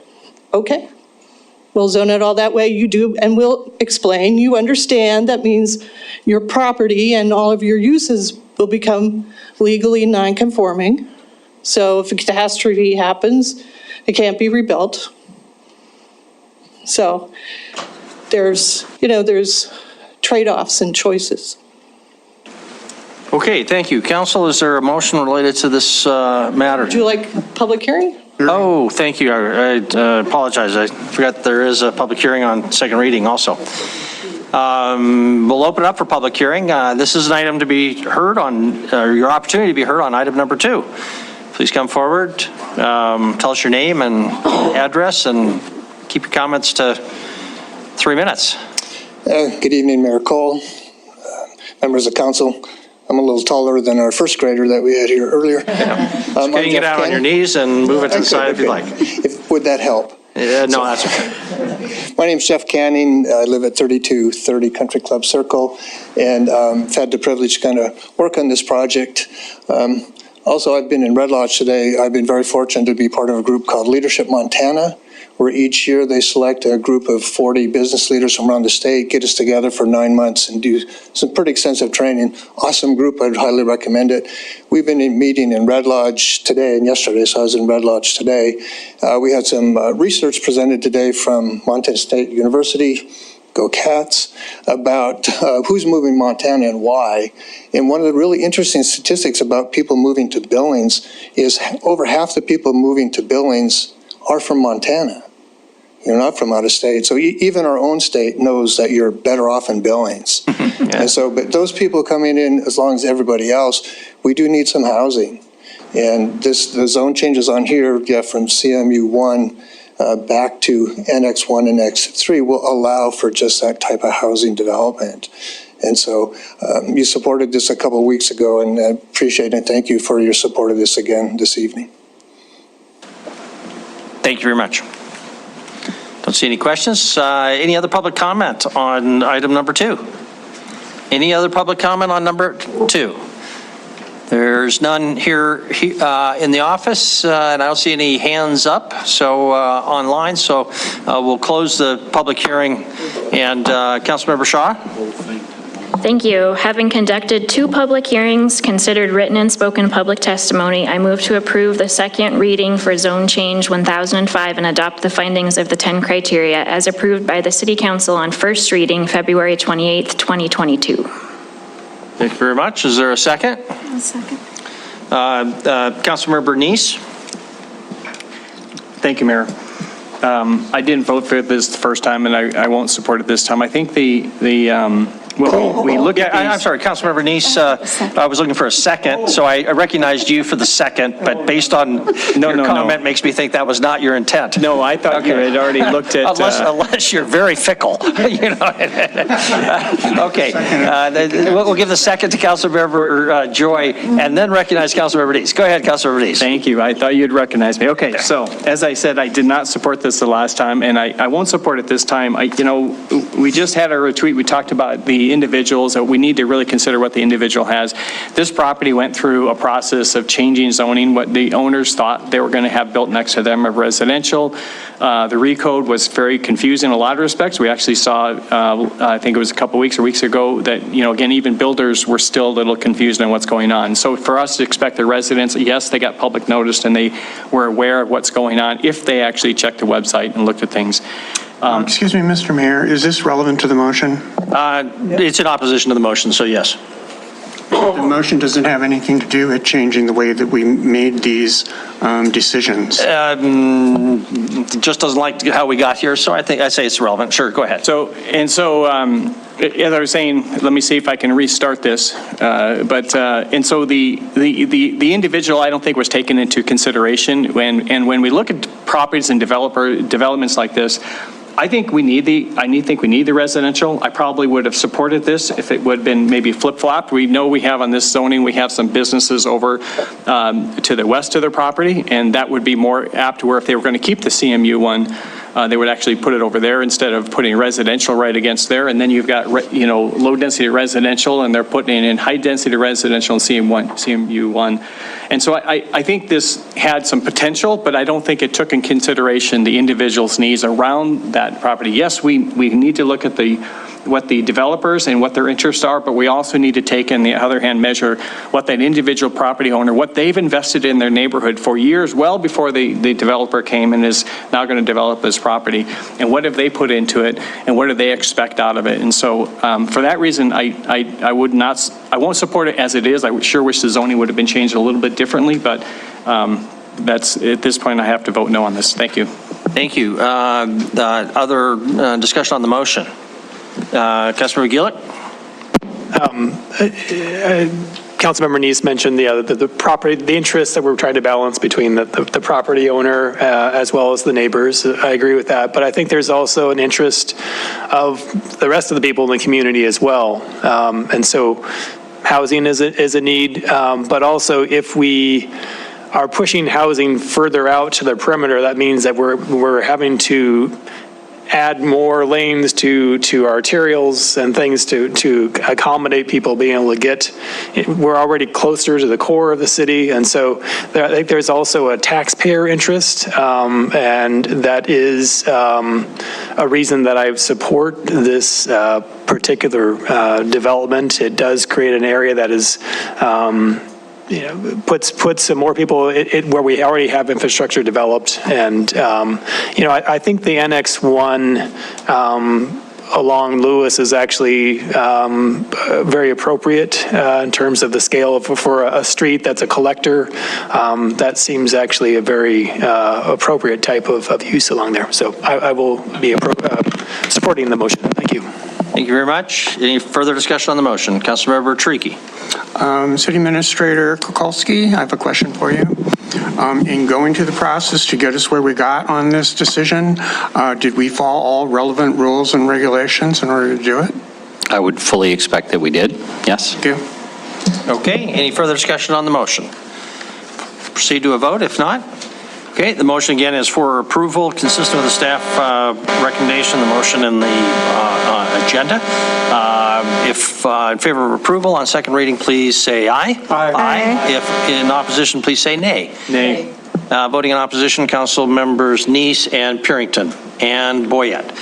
Motion passes 7-3. Councilmember Tidswell is excused. That concludes item number 2. Item number 3E. Denise, would you read item number 3? Yes, public hearing and second reading ordinance for zone change 1006, a zone change located on lots 1 through 2, block 2 of the West Billings Heights subdivision, located at 1204 Howard Avenue. Ashley Depp is the owner, and zoning commission recommends approval and adoption of the 10 criteria. Action this evening is approval or disapproval of the zoning commission's recommendation. Thank you very much. Karen is our presenter tonight. Karen. Thank you. This is a zone change that you also heard on the 28th, the second reading of zone change 1006. The property's at 1204 Howard. They're asking for a change from N1 to the NX1 in order to add dwelling units to an existing duplex. Excuse me. The property directly across the street is also NX1. There's NX2 to the north, as well as N1 to the north and west, and N2 to the south. The property is required to do development in order to add the dwelling units. They will have to meet all the site development standards, including parking and landscaping, as well as all the building codes requirements, and that was discussed in the first reading. The zoning commission recommended approval, and the city council voted to approve it on first reading. It does meet the criteria of the growth policy. It increases the allowed, it will increase the density for the property. Adjacent uses in zoning are compatible with it, and it allows a mixture of housing types. And that concludes my presentation. Be happy to answer any questions. Okay, thank you. Questions for Karen? Councilmember Purington? Well, I was going to make a motion, but I guess you have to have a public hearing, so never mind. Okay, thank you very much. Any questions for Karen before we go to public hearing? Don't see any, so thank you. This is a public hearing. If you'd like to be heard on item number 3, zone change 1006, please come forward. No one is coming forward. Do we have anybody online? Kevin? No, we do not. So we'll close public hearing on item number 3. Back to council. We'll pretend like I didn't hit that gavel. If you can go ahead and, is that Ashley Delp who's with us? Yes, it is. Okay, so Ashley, if you can tell us your name and address, and feel free to give us your comments. Just ask that you keep your comments to 3 minutes or less. I was just making sure you guys knew I was here in case you guys needed me. That was all. I apologize. Oh, okay. All right. Thank you very much. It's good to know. Don't go away.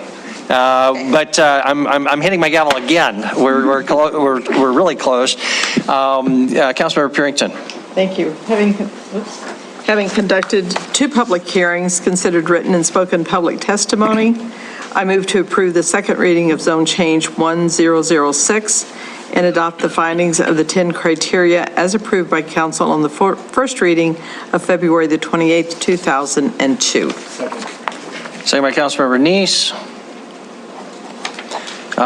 Any discussion on the motion? Any discussion on the motion? Now we'll proceed to a vote. If in favor of the motion, which is for approval, item number 3, please say aye. Aye. If opposed, say nay. Motion passes unanimously. Thank you very much. Concludes item number 3. Item number 4, Denise, would you please read item number 4? Public hearing and second final reading ordinance for zone change 1007, a zone change on 51 parcels in the Emma Jean Heights subdivision located off Bitterroot Drive.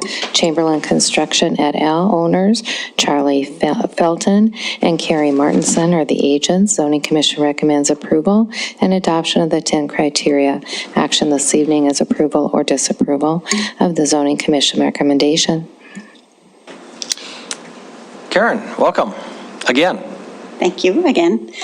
Zone change 1007 is, this is a second reading again for properties in Imogene Heights subdivision, requesting to go from N2 to N3. The properties that are part of the application are outlined in the orange. And there's your aerial view. And the City Council also voted to approve first reading. This also meets the criteria for the growth policy, the Billings Heights Neighborhood Plan. It allows the development with single-family homes, and adjacent uses and zoning are compatible with the proposed change. That concludes my presentation for you on that one. Okay, any questions for Karen? Don't see any. Councilmember Owen. Oh, I was just going to We'll have the public hearing and then we'll come back to you. We'll open the public hearing on item number 4. If anybody'd like to be heard on item number 4, zone change 1007, please come forward.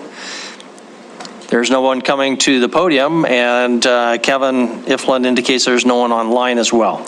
So we will close the public hearing on item number 4 and look for a motion. Councilmember Owen.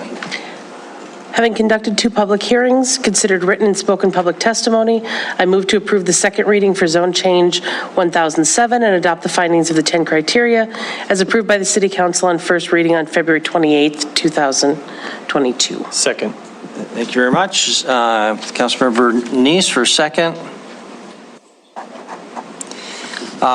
Discussion on the motion. Is there any discussion on the motion? Motion is for approval. If there is no discussion, we'll proceed to a vote. Seeing no discussion, if in favor of the motion, which is for approval, item number 4, please say aye. Aye. If opposed, say nay. Motion passes unanimously. Brings us to item number 5. Denise, would you read item number 5? Public hearing and second final reading ordinance for zone change 1009, a zone change for a 36.66 acre parcel located south of Colton Boulevard and west of Zimmerman Trail. Highlands ZHP Subdivision LLC et al. Is the owners. Performance Engineering is the agent. Zoning Commission recommends approval and adoption of the 10 criteria. Action this evening is approval or disapproval of the Zoning Commission recommendation. Good evening again. Yes, hello, Nicole. So, speeding right through, zone change 1009 was also annexed 2 weeks ago, and you signed a development agreement 2 weeks ago, and now a second reading public hearing for the Zimmerman Home Place subdivision. Current zoning is suburban neighborhood, mixed residential 1, mixed residential 3, and public. Proposed zoning is mid-century neighborhood N2, mixed residential 1, mixed residential 3, and public. So the existing zoning is in the upper left. So you can see the zoning that was done on this property was done in the county prior to recode, and these were transferred to the corollary zone districts as we understood it at the time. This is what they are now. So we have NX3, NX1 for a good portion of both parcels. Then Public 1 as kind of a central piece down at the bottom of the center block, and then N3 across the top. The applicant had proposed and brought forward to the Zoning Commission and to you a zone change to N2 for the northern piece of the center block, a zone change to P1 for the northern piece of the western block, and then making the rest of the western block an NX1, which allows 1 to 4 family dwellings. The NX3 would be kind of interspersed with Public 1 districts, so neighborhood parks within there that would be developed and maintained by the developer of that center piece of property. Here's the existing zoning on our zoning map. So you can see there's a lot of N3 around here. There's some N2 to the west as well. There's neighborhood mixed use to the south. There's a bit of county property right down here that Avenue D will eventually connect through there, but that only has rural residential zoning on it right now. This parcel right here, which was also brought in by the annexation, is staying in the neighborhood office zone district. You approved this on first reading and the zoning commission recommended approval to you. I'm not going to read the slide to you. Thank you. I think you know what it says. And here's an aerial of the property. So this was a Zimmerman family farm. This is the last piece of their in-town, or now surrounded by mostly city neighborhoods. They did their zoning in 2016 as part of a master planning effort. They sold the largest piece, which was annexed to the city a couple of years ago by Town Pump. And they did a development down there. There's a small parcel that was annexed in the previous residential professional zone, which is now neighborhood office, and that is a medical clinic on the corner of Avenue E and Zimmerman Trail. Be happy to take any of your questions. Thank you very much. Any questions for Nicole before we go to a public hearing? Councilmember Boyette? Thank you, Mayor. We all know that when a property comes in from being annexed, we have to have some to call it. You know, we used to say R9600. This property came in as what, N3 then? Is that correct? No, it came in, the annexation kept the same zoning that was applied to it in the county, which was these urban zone districts, because the intent all the way through by the Zimmerman family was the property would not develop in the county, that pieces would be sold and annexed to the city. And so they pre-approved the zoning in the county. But it's N3 across the top, though. There was that piece across adjacent to Colton Boulevard, yes. But is that what the Zimmermans wanted, you know? I mean, is that what that was the zoning corollary to R9600, which was the previous zoning for that piece of the center and then part of the western block. Thank you. Thank you very much. Any further discussions or any further questions for Nicole? Don't see any. Thank you. We'll open up for public hearing on item number 5. Is there any public comment on item number 5? No one is coming to the podium here in City Hall. Is there anyone online? Kevin indicates there is not. So we'll close the public hearing on item number 5. Back to council. Councilmember Rupsis. Thank you, Mayor. I'm just scrolling down. Holy cow. Oh, I'm sorry. I got it. Having conducted 2 public hearings, considered written and spoken public testimony, I move to approve the second reading for Zone Change 1009 and adopt the findings of the 10 criteria as approved by the City Council on first reading, February 28th, 2022. Thank you very much. Is there a second? Councilmember Joy. Discussion now on the motion. Councilmember Neese. Thank you, Mayor. I think my reasoning will be the same that I voted in opposition to the Elks zone change. Is I don't believe these zones changes that are coming to us are sensible in the sense they're looking at more of the individual and the surrounding properties. Again, this zone change was close. It was really good. I liked a lot of the changes that they made, but they didn't take into consideration the zone change and the zone change that they actually made in the county during that time when the neighbors took the effort to get involved and worked with the Zimmermans, and 2 parties came together and came up with a satisfactory zoning by having that N3 zone next to their N3 property. At that time, it was R9600. And so now when we have, again, the developers coming in, I agree, I think some of the NX property that they increased a little bit, I agree with that. I think we need housing. Those are the type of things I think we need to expand in and grow. And so I'm not in opposition to the entire project. Unfortunately, I don't think they took into consideration what was done in the past with these neighbors and what the neighbors had invested in. And now their properties are going to be impacted by what gets developed next to them. And I think, as the mayor said, during that meeting is buyer beware now. If you have a vacant lot next to you, then it's open game as far as what could be built next to you, how it could be zone changed. Because I don't believe this council is going to protect the individual's investment in the property that they chose to buy, purchase, and develop. And so for that reason, again, I'm going to vote against this and hope that we get more sensible developments that take into consideration more of the neighborhoods that have already developed and that they've invested in those neighbors prior to these other people coming in. Thank you. Thank you. For discussion on the motion, Councilmember Purington. Well, I'm glad you said all of that, Councilmember Neese, so I don't have to. I can say ditto.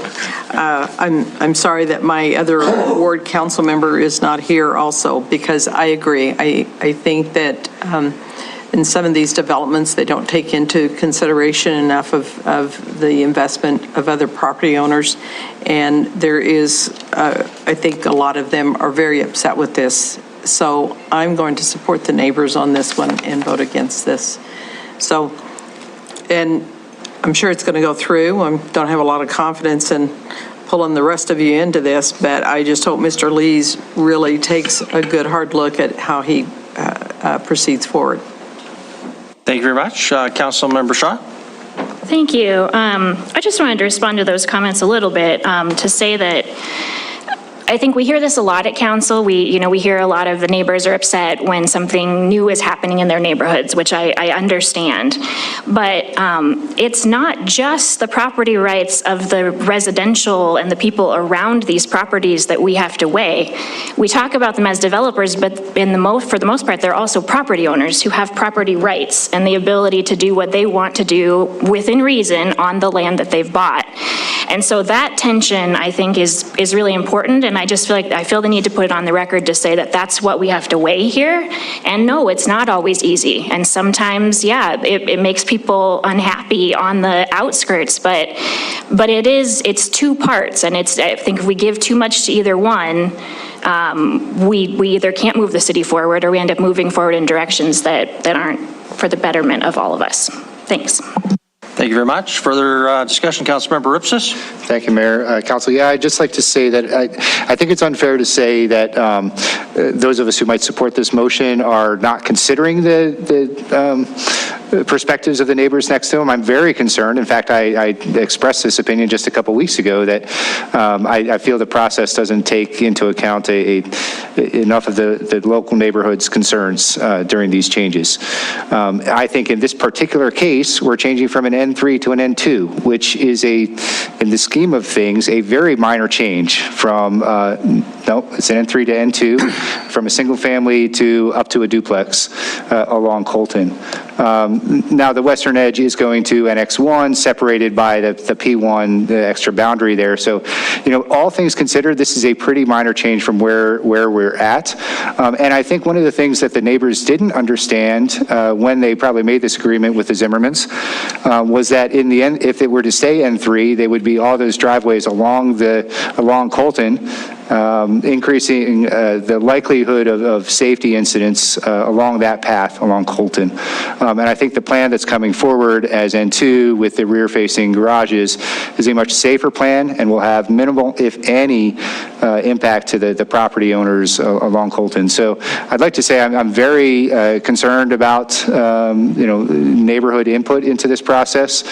And I'd like to say I'll continue supporting this and those considerations understood, but that I think these particular changes are not as significant as they're being made out to be. Thank you. Thank you very much. Any further discussion on the motion? If not, we'll proceed to a vote. Any further discussion? Not seeing any, so the motion on item number 5 is for approval. If in favor of the motion, please say aye. Aye. If opposed, say nay. Nay. Voting in opposition, council members Neese, Owen, Purington, and Boyette. Council members voting in favor, council members Shaw, Gulick, Joy Cole, Chiriqui, and Rupsis. Motion passes, and Councilmember Parrington was in opposition. Yes, but my question is, this was a protest, wasn't it? Was this an official protest? No, no. So the motion passes 6-4. Thank you very much. That concludes item number 4. Bring us item number 6. Denise, would you read item, Council, it's 7:30.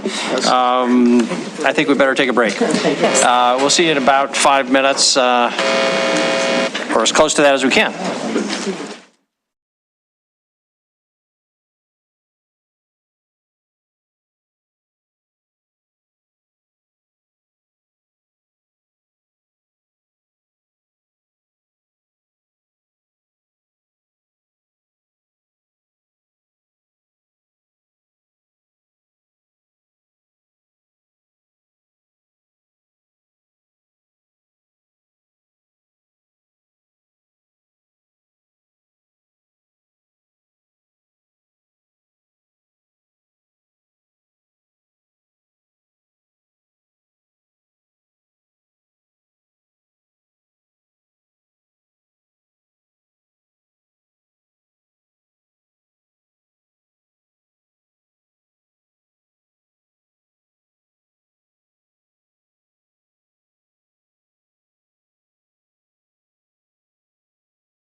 First we're paying for it, and then we're going to.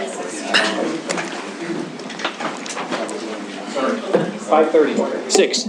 I thought I'd sent it. I didn't.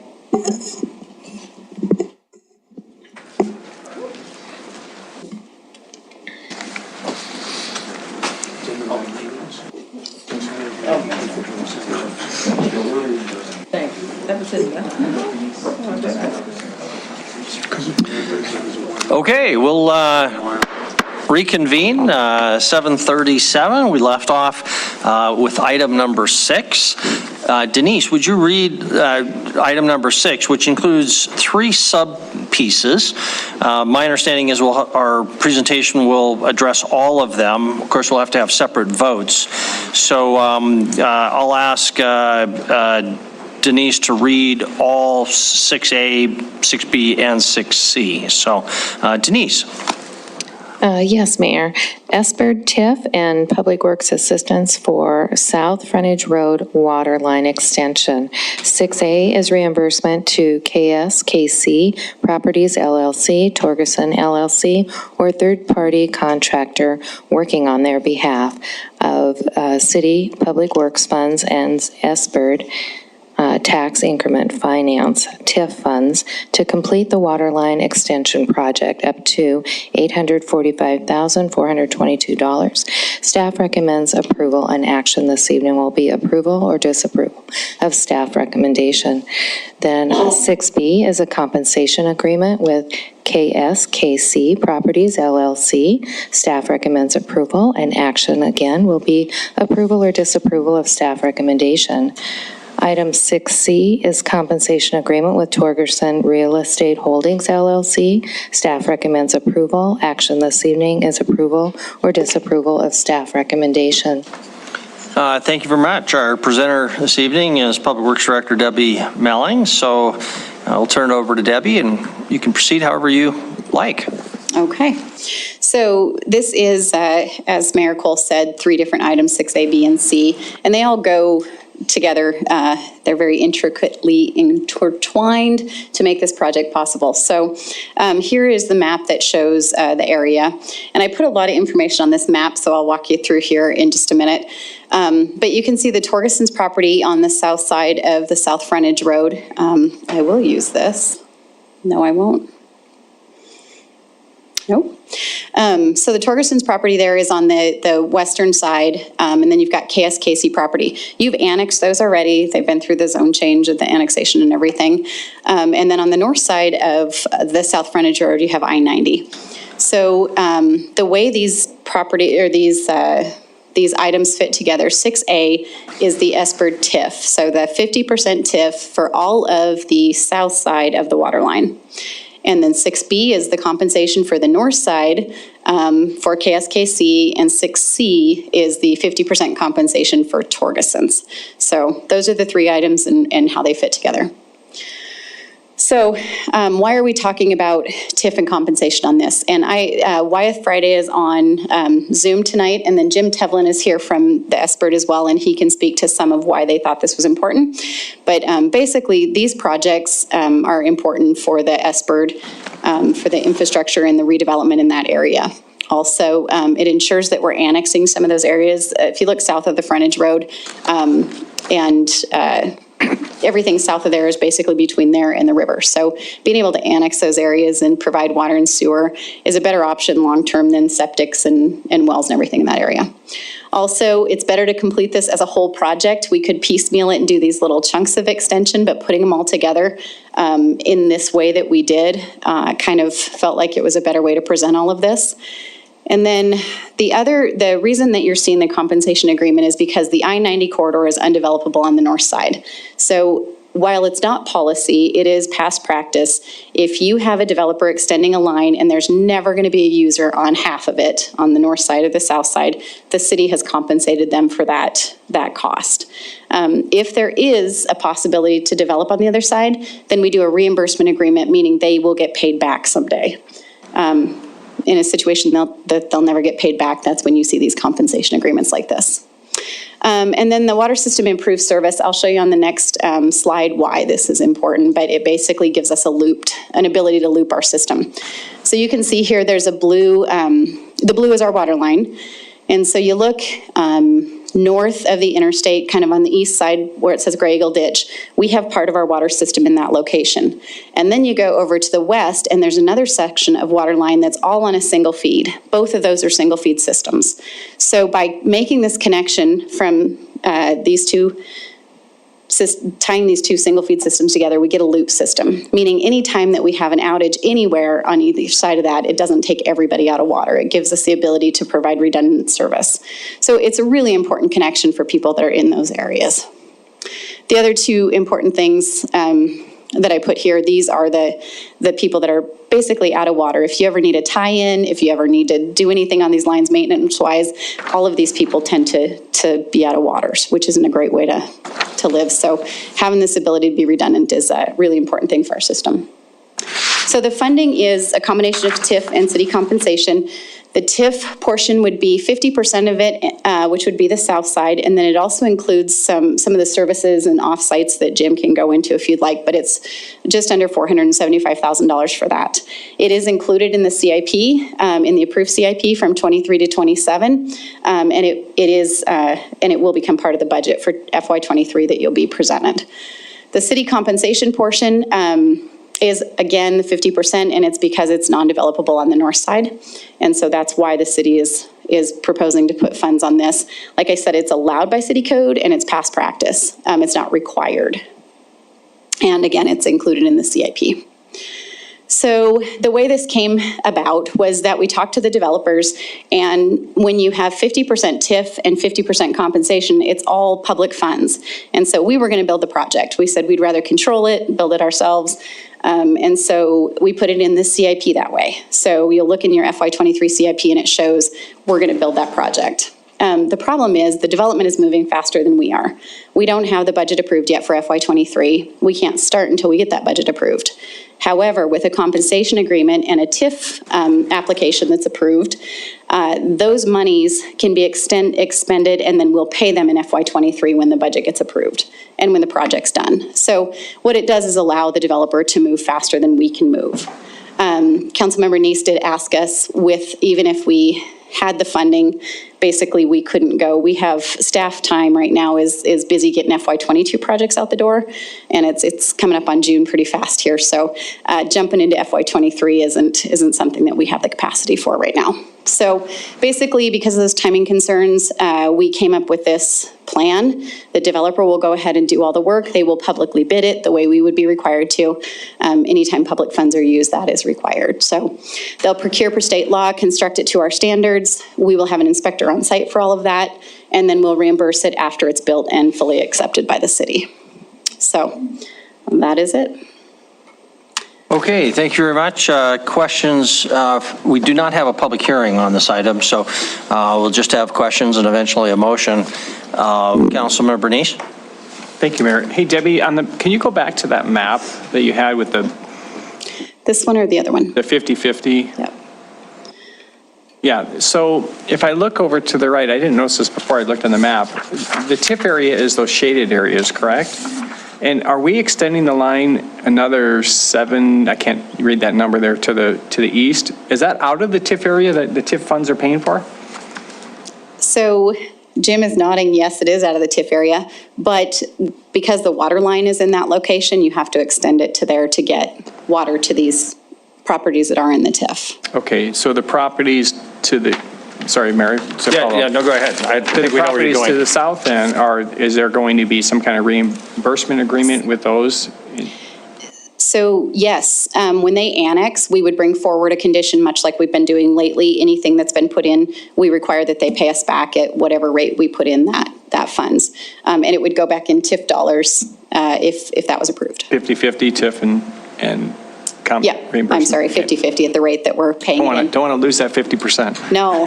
Thank you. So Debbie, how do we make sure that we're not using TIF dollars outside the TIF district? So we are using TIF dollars outside of the TIF district, but it's bringing the water into the TIF district, what's that? Is that permissible? Jim and Chris both say I see a lot of thumbs up, but do those thumbs actually know what they're talking about? Put it bluntly. Chris? So not under any circumstance, but there has to be a direct correlation to a benefit inside the district if you're using TIF funds. So that's the correlation that needs to be made. So Okay, and it sounds like this is an issue that's been researched fairly thoroughly. Is that, okay, I'm seeing, again, more thumbs up by Jim Tevlin's thumb says that anyway. And Chris, you're confident that's the case? I'm confident for the purpose of the utility. Yes, I've done other projects where we moved ball fields and paid for them to be developed in another part of town so that ball field could be redeveloped into a hotel. So in this case, we're improving the water system's capacity to serve inside the district. I'm very comfortable that that's going to fit the statutory connection. Okay, thank you. Other questions for Debbie? Any other questions for Debbie? Okay, Councilmember Shaw? I'm just going to make a motion if there aren't any more questions. I move to approve reimbursement to KSKC Properties, LLC, Torgerson, LLC, or a third-party contractor working on their behalf of City Public Works funds and S-Bird tax increment finance TIF funds to complete the water line extension project up to $845,422 as recommended by staff. Okay, that's a motion on item 6A. Is there a second? Councilmember Joy. Again, for 6A. Discussion now on the motion for approval, item 6A. Councilmember Bernice. Thank you, Mayor. Thank you, Mayor. Debbie, real quick on that, since the contract or the developer is doing this, if there's any kind of cost overruns, overrides, things like that, the city will not have to worry about it. The developer then will have to pay that. We are not going to reimburse anything. Well, we haven't got to the compensation agreements yet. We won't have to reimburse anything over the compensation agreement. Is that correct? So the way the compensation agreements read is that they'll be reimbursed at whatever the cost is. So if those bids come in different than what we have in there, then yes, we'd reimburse it at 100%. Okay, Mayor, a quick follow-up on that. Go ahead. So if we're reimbursing a compensation amount, does that need to come back to council then if the amount's going to be more than if those bids come in more? It does not. Okay, thank you. Okay, Councilmember Parrington. Just one little question, Debbie. I had sent an email. It was kind of late, but, well, it wasn't either. But the compensation, it referred to August 2nd, 2019, that something had been approved, but I'm not sure what that was. That was the annexation of that parcel. Oh, okay. Perfect. Thank you. Hey, Debbie, if I can go back to that question, because I had a similar question as Councilmember Bernice's, on the compensation agreements. We have estimates of costs, but our obligation is simply to reimburse the cost. So what's our control over the developer's approval of bids? Do we have any approval so that we don't have to get ourselves in deeper than we want to be? Can you address that question?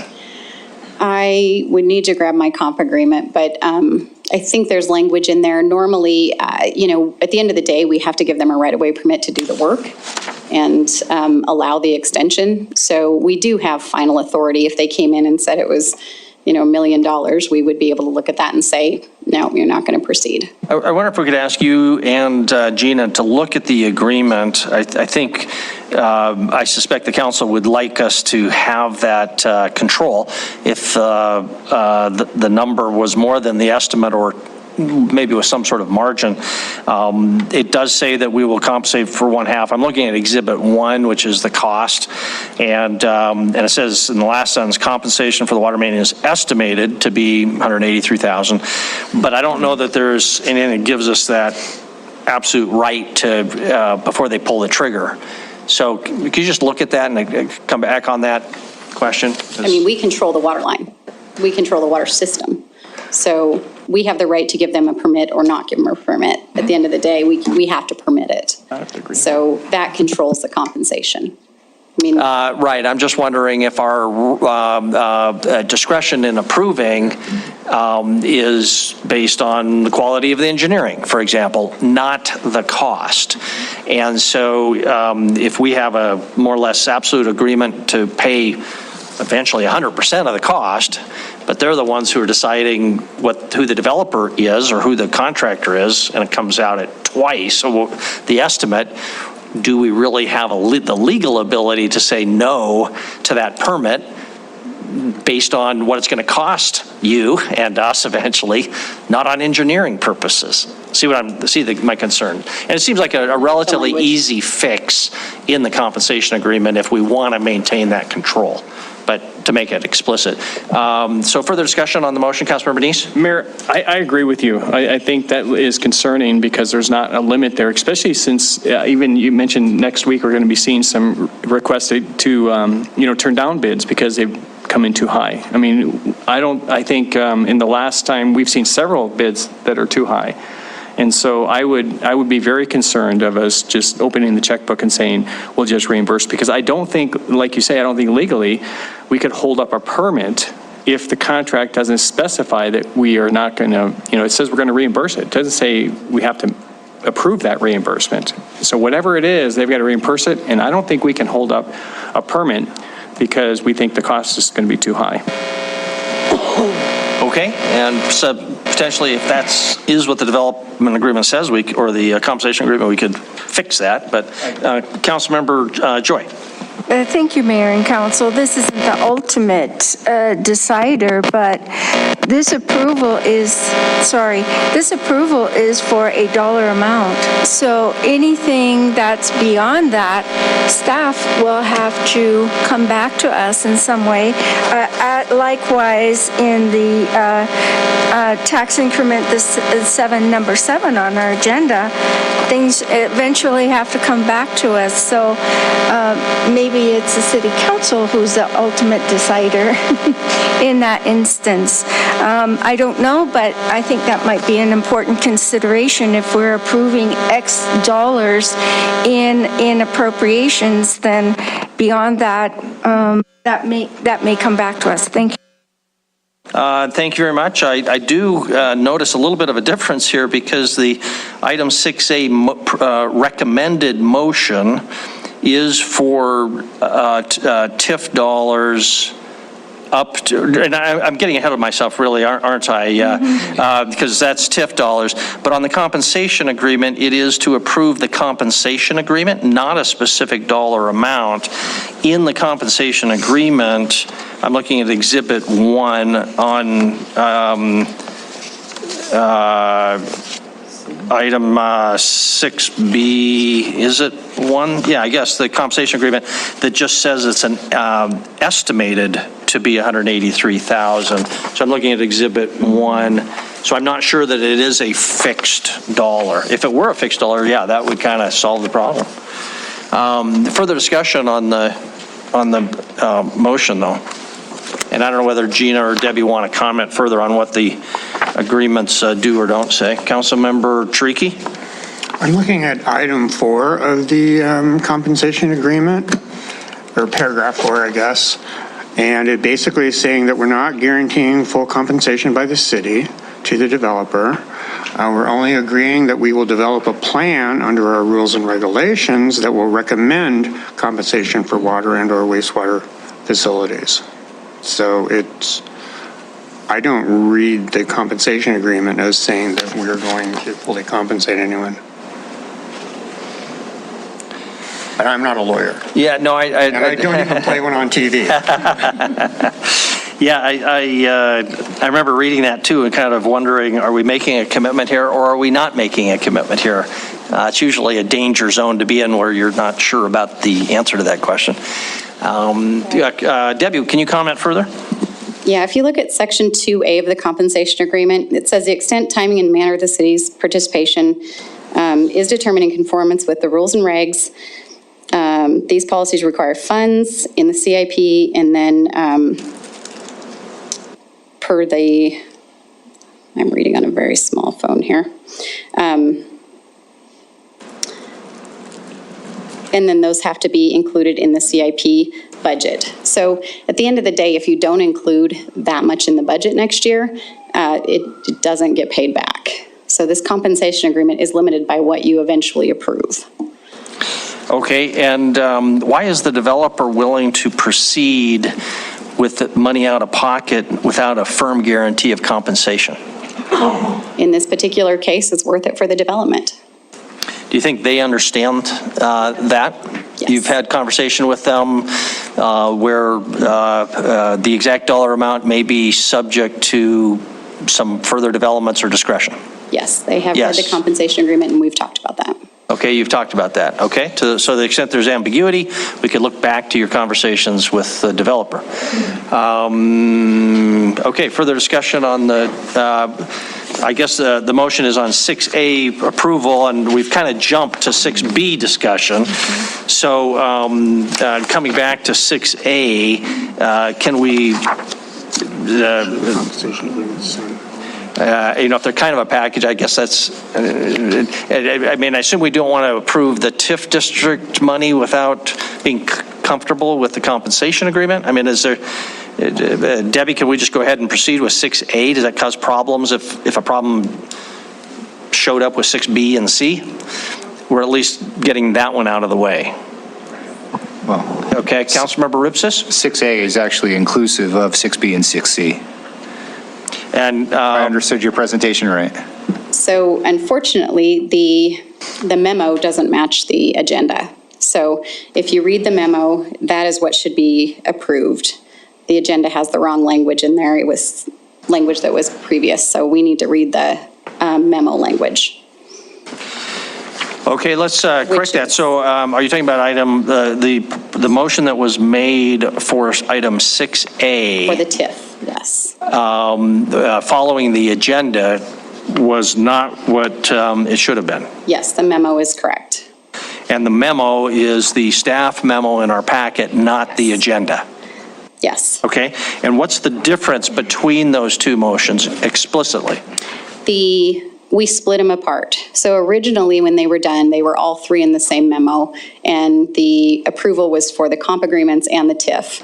We split them apart to do three separate things. So now the 6A is just for TIF approval. Okay, and the motion as it was read from the agenda, to complete this, I guess I don't see that the language, oh, I'm sorry, wasn't looking at the motion. For the motion, to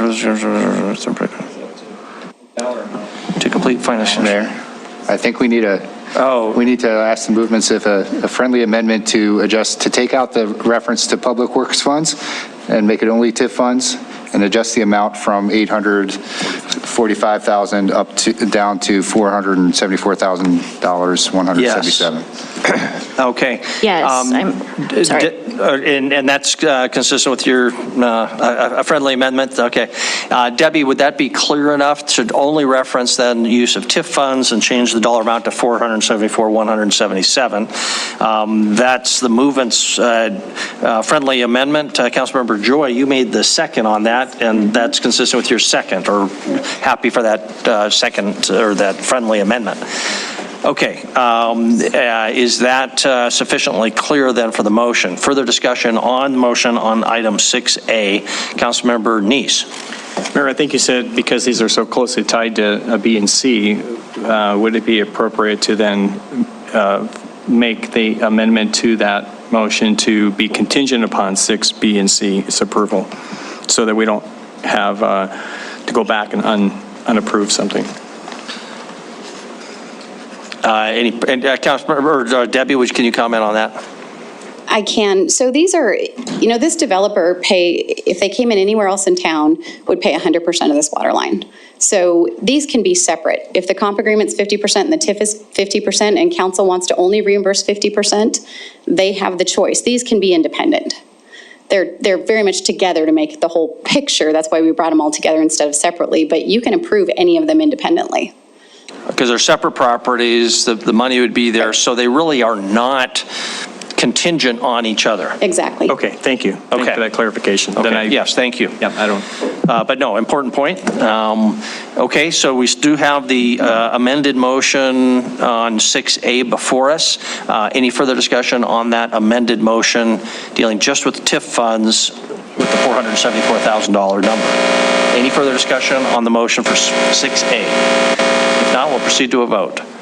Not seeing any further discussion, if in favor of the motion for approval, item 6A, recognizing the changes to $600 or $474,000 and referencing only the TIF funds, please say aye. Aye. If in opposition, please say nay. Motion passes unanimously. That concludes 6A. Brings us into the compensation agreement for 6B. Is there a motion or further questions for Debbie on 6B? Councilmember Joy? I move to approve the compensation agreement with KSKC Properties LLC as recommended by staff. Okay, motion made by Councilmember Joy, second by Councilmember Shaw, and Councilmember Neese. Thank you, Mayor. I am concerned about the openness of this because it doesn't give a limitation on what the city can spend. So I would like to amend the motion to have the compensation agreement amended to include a cap of no more than 5% of the estimated cost that's listed in the memo, 183,232.50. Okay, so the cap would be 105%, correct? 105% of the estimate. Yes. Okay. So that's the motion. Is there a second on the motion? I'll second it just for discussion purposes. And I'm going to ask staff to comment on the proposed amendment, which creates a cap of 105% of the estimate.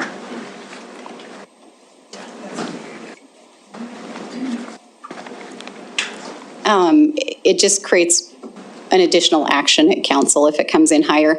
The budget amount that we put in the CIP is actually $100,000 higher than this, but based on estimates that we're hearing from the contractors that are bidding it, we put the lower amount in. I mean, we expected it to be higher than this, so I would guess that we would probably come back with some. If 5% is pretty low, it's $9,000. So that's well, no, it's 180,000, 18,000, yeah, $9,000. So $9,000 is pretty easy to, I mean, it's a rounding error, really.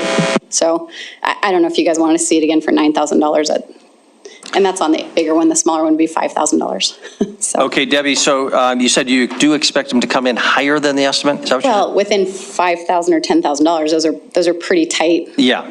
Amounts. Is there another percentage that would still allow for some sort of cap that you'd feel comfortable with?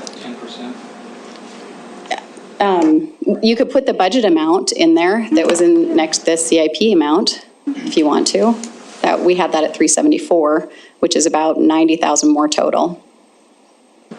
Okay, the budgeted amount that we're going to approve, or that was in? The amount that's in the CIP that we put in FY23's budget before we got these.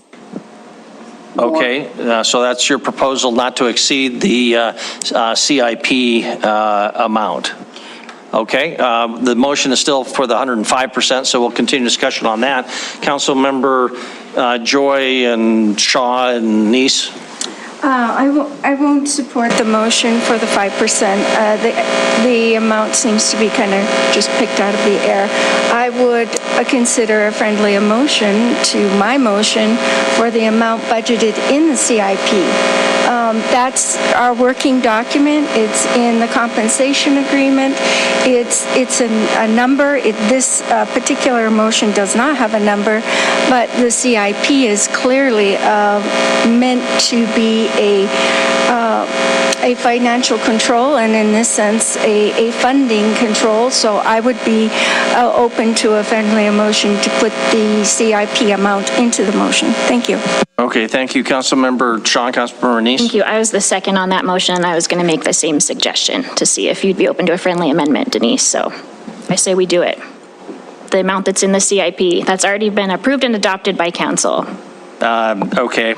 If I'm the contractor, I look at this document and it says this dollar amount plus the CIP. How much is in the CIP? Well, gee, what a surprise. That's the way to get it. So it might actually cost us more to include that language, would be my concern. Because they'll look at the document, they won't necessarily look at this discussion, I hope. Councilmember Neese, I'd also recognize you. Yeah, it was, I think it was you were the second on that motion, and if you would agree to a different amount, I made the motion because, again, I wasn't sure. I wanted to hear from staff on what the amount would be, and if 5% is too low, then we can sure make that change or recommend it if the rest of the council members think it should be what's in the CIP or 10%, 25%. I just think we need to have some type of cap that it actually comes back to the council so that, because of all the rejected bids we've had so much, we've had a lot of them. Okay. So the CIP is about 25% more than the current estimate, right? Because you said it's about it's about $90,000 more than the 400. Says why. Okay, so roughly a quarter more. Council members Boyette and Rupsis. Thank you, Mayor. Debbie, in your line of business, there's always going to be discrepancies. You're going to say, we came in at 5,000 more, 10,000 more. How much leeway do you have in your capacity as the Director of Public Works to say, I'll approve $4,800 without having to come back to somebody else? So in a typical project, if we have a change order, it's $80,000 is Chris's signing authority, or 5%, whichever is less, right? I can't remember which way it goes, lower or higher, less. but about 80,000 is what Chris can approve. So that's where we bring it. Yes. Okay, Councilor Rupsis. Debbie, you've probably been doing compensation agreements. We've been doing them for what, decades? Yes. Has this been an issue in the past? How have we managed this in the past? Why is this new this time? This is the same form we've used since I've been here. So we will look and try to add some language into it to control this in the future. That's right, paragraph A. Okay, thank you. So the amendment is the amendment to change to impose the 105% cap is what's before us. Any further discussion on that? Councilmember Purington? Well, I'm just kind of concerned, pretty much where you were coming from. If you put everything within that, then you have no leeway, and they may look at the agreement and go, well, that's what it's going to cost. So, I would almost go back to your original agreement. And that's what we're trying to pull up. So we're Debbie, bidding. can you comment? It has to be publicly bid. So there's, 5, 6, 7 contractors that will bid this. They can't mark it up without losing the bid. So it'll be publicly bid. So Debbie, explain that to me. I mean, if they're the ones, isn't it the developer? It's the developer's project at that point. Why do they have to bid it, and why do they have to choose the lowest bid? It's public funds. So as soon as you have public funds on a project, they are under the same rules that we are. So they have to procure it according to state law and city code. Okay. All right. Thank you very much. All right. Let's, are we ready to proceed on the vote on the 105% issue? I thought we had a friendly amendment. Well, I wasn't so friendly. Because the proposed friendly amendment was to change it to the CIP amount. And my only concern was that would cost us more money, Councilor Boyette? Well, we've already heard from the two people involved here that they can already do a 5% themselves. They have that ability, so why even vote on it? Yeah. Councilmember Neese? I think the reason is because the agreement doesn't say that. That's the issue, is the agreement does. So you're right, they can. Where A starts. If we have that in the agreement, then it's written. Because right now, the developer can accept any bid, whatever. With the economy the way it is, the bids have been coming in high. We have the ability to reject bids, but under this agreement, we do not. Is that right? We've got the paragraph in front of you, which we think deals with this topic. So it's paragraph A. The extent, timing, and manner of city's participation, et cetera, going down to this next page here. These policies require necessary funds to be included in the current approved capital improvement project's budget in order to be eligible for compensation back to the developer, et cetera. And just to point out, there's no such thing as a capital improvement CIP budget. There is a CIP and there is a budget. Correct. But those are not the same thing. And since this money or a higher amount is in the CIP and I'm the developer, I say, as long as I get within the CIP, I'm golden. I say we reject bids. I mean, part of the trust here, not being fully compensated, is the staff isn't about to just go awarding contracts because they're the only ones coming through the door. If everybody bids this way over our amount to pay, we call timeout and go, we're not going to move forward. How do we do that? And I just don't understand the process here. My understanding is this is the developer saying yay or nay, not city staff. Debbie, do I have that right? Or? We still have to approve a permit and an extension application. So there are more than just the compensation agreement here. In order to allow them to build it, we still have to approve 2 other things. So at the end of the day, we have the final approval on whether it's extended or not. And you have TIF funds that are can be approved or not. The TIF application is for half of this as well. They are doing it to be cleaner. Okay. Councilmember Rowan. Sorry, I don't mean to be slow on this, but I'm not understanding. Are you saying that it would be a legitimate basis to deny an extension permit because a construction cost was too high? I'd look to my attorney, but I think so. At the end of the day, we can approve extension permits. For any reason? I'm not familiar with the criteria. I have to look at the regs. I don't know where that is. The other thing you have is you're going to see the budget in June for approval. You'll know what these numbers are. It says right in Section A, it's dependent on what you approve. It refers to the budget. Our budgets have a CIP attached is how the capital projects are included in there. That's how it's referring to it. So you have the ability to not approve the budget too in June. But aren't we bound by the current approved capital improvement CIP, not a future CIP? The budget is the number, the word that's important. In our budget, we list our CIP. If you go back to the other budgets we've done, we list the CIP and those are the projects that are put into there. So that's what we're referring to there. Okay, so it's not what's in the CIP, but what's in the budget, the current budget. And how much is in the current budget? Let me put it back up. 374 and then 474. So the 2 numbers you're seeing in the CIP, there's $0 in the budget. Right. When you approve the budget in June, there's budget for it, but the CIP currently has these numbers: 474 for TIF, 374 for compensation. So you looked at the CIP, since the budget is 0, the current budget is 0, and this we have to look to the current document. It's when it's reimbursed, is what it's saying. We're not reimbursing till it's done, which will be next fiscal year. But the price is set by the then current. Not the current, but the then hyphen current is what it should say. Okay. So we have the ability to influence that in the future, is what I'm hearing. Is that, am I getting that right? Okay, or influence that, okay. With that understanding, that would be the then current budget. Who wants to say more? Councilmember Turiki. I actually think that we're starting to slide into trying to make policy on the fly here. Rewriting, this is a contract that I think we've been using for a while, and what we're talking about here could have some very serious major changes in here. I do not think it makes sense to make a change in one contract that we're not willing to make across the board.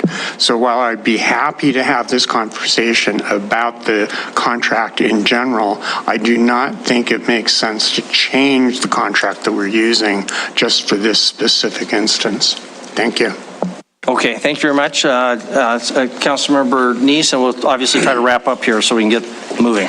So Debbie, if I understand correctly, if we approve this tonight and it goes forward, they're going to put in the water main lines and whatever amount they decide to approve, the city can't turn that down. They're going to just put it in, build it, and then we're going to see a budget amount for whatever their expenses were. Is that what I understand? The way our compensation agreements, they give us all the power. Basically, if you budget money for it, then they get reimbursed. If you don't budget money for it, they don't get reimbursed. But by the time the budget probably is done or comes to us, the project will probably have already been bid, and they know what it's going to be. So if it turns out to be, $474,000, that's the amount they're going to request to be reimbursed. And so are you going to tell them at that point that, hey, no, we're only going to put $374,000 in the budget, that $100,000, that's up to you? Is that? Yes, that is what the contract says. And they know going in that they're risking that. They think the few months is worth it. Okay, I see. Okay, I have some reliance based on just those past discussions. To the extent there's ambiguity, we could rely on that. So what's before us is the 105%, unless you prefer me to add it to the up to the CIP. You still want to do that? I'm wondering if we even need to do it after the discussion. So if you want to withdraw your motion, there's no need for a second. If I agree, if I'm going to, or you need to withdraw your second so I can withdraw my first? Yes, I could do that. How does that work, Gina? Yeah. So, but right now the motion is the friendly amendment. And okay, I'll withdraw my motion if you're willing to. The underlying motion to the 105 even. Okay, so that's gone. It's now back, and I consent to the withdrawal. Thank you. So that means we're back to the original motion for approval. Councilmember Joy, seconded by Councilmember Shaw, for approval of the agreement as is. Do I have stated that correctly? Okay. So are we ready to vote? Yes. Over ready. Okay. If in favor of the original motion for approval of item 6B, compensation agreement, please say aye. Aye. If in opposition, please say nay. Motion passes unanimously. Brings to item 6C. Debbie, anything unique about this, or same issues? Generally speaking, again, we have the same Exhibit A that has the same estimated language. Debbie, can you confirm that you've had the same kind of conversations with the developer on item 6C, where they understand it's dependent upon later action by the council on the exact amount? We do go through the compensation agreement with them and talk about that, yes. Okay. Further questions for Debbie on item 6C?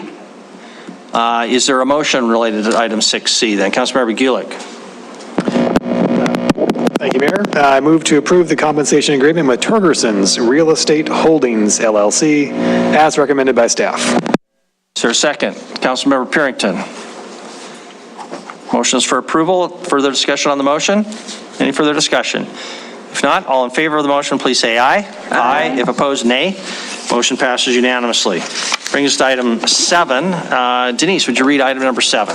Tax increment financing assistance from the city to the Business Improvement District for a public restroom project at Park 3 up to $70,000. Downtown Billings Partnership, DBP Board recommends approval. Action this evening is approval or disapproval of the DBP Board recommendation.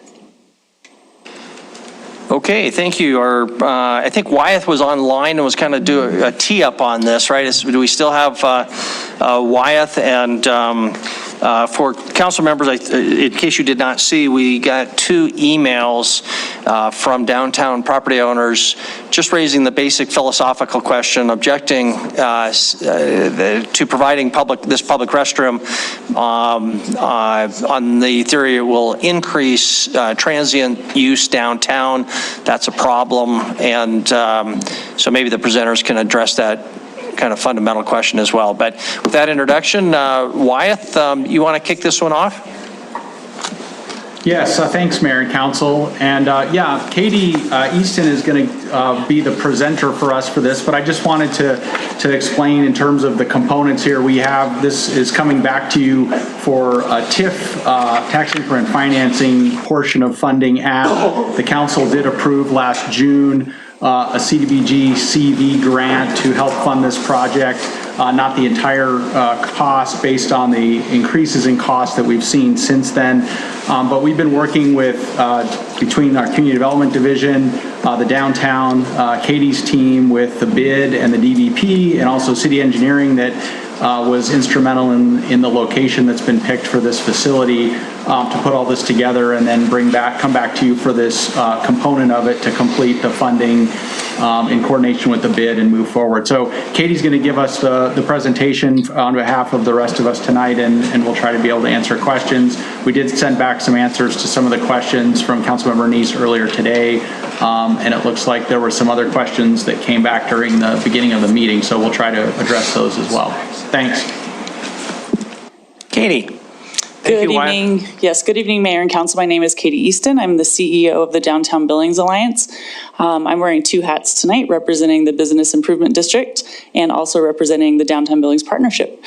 Before you today, we are requesting approval for a tax increment financing grant in the amount of $70,000 for the Portland Loo. So I'm going to give you guys just a very brief presentation that I did present to the Downtown Billings Partnership Board. This will bring us kind of to where we are presently. How did we get here, and why are we asking for this fund?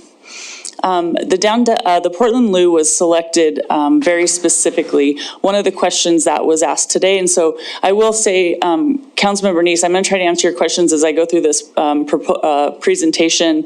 If we need to come back and address the other ones, I'm happy to do so. So please kind of keep an ear out. If I don't answer those questions, let me know.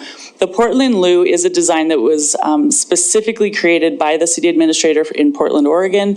He worked with city engineers, worked with engineering companies to design a facility that would be appropriate for an urban setting that does provide a permanent restroom facility for a downtown such as ours. They were designed specifically to be affordable. They were designed to deter illicit activity, and I'll go into a little more detail on that. They're durable and vandalism resistant, easy to service and replace parts.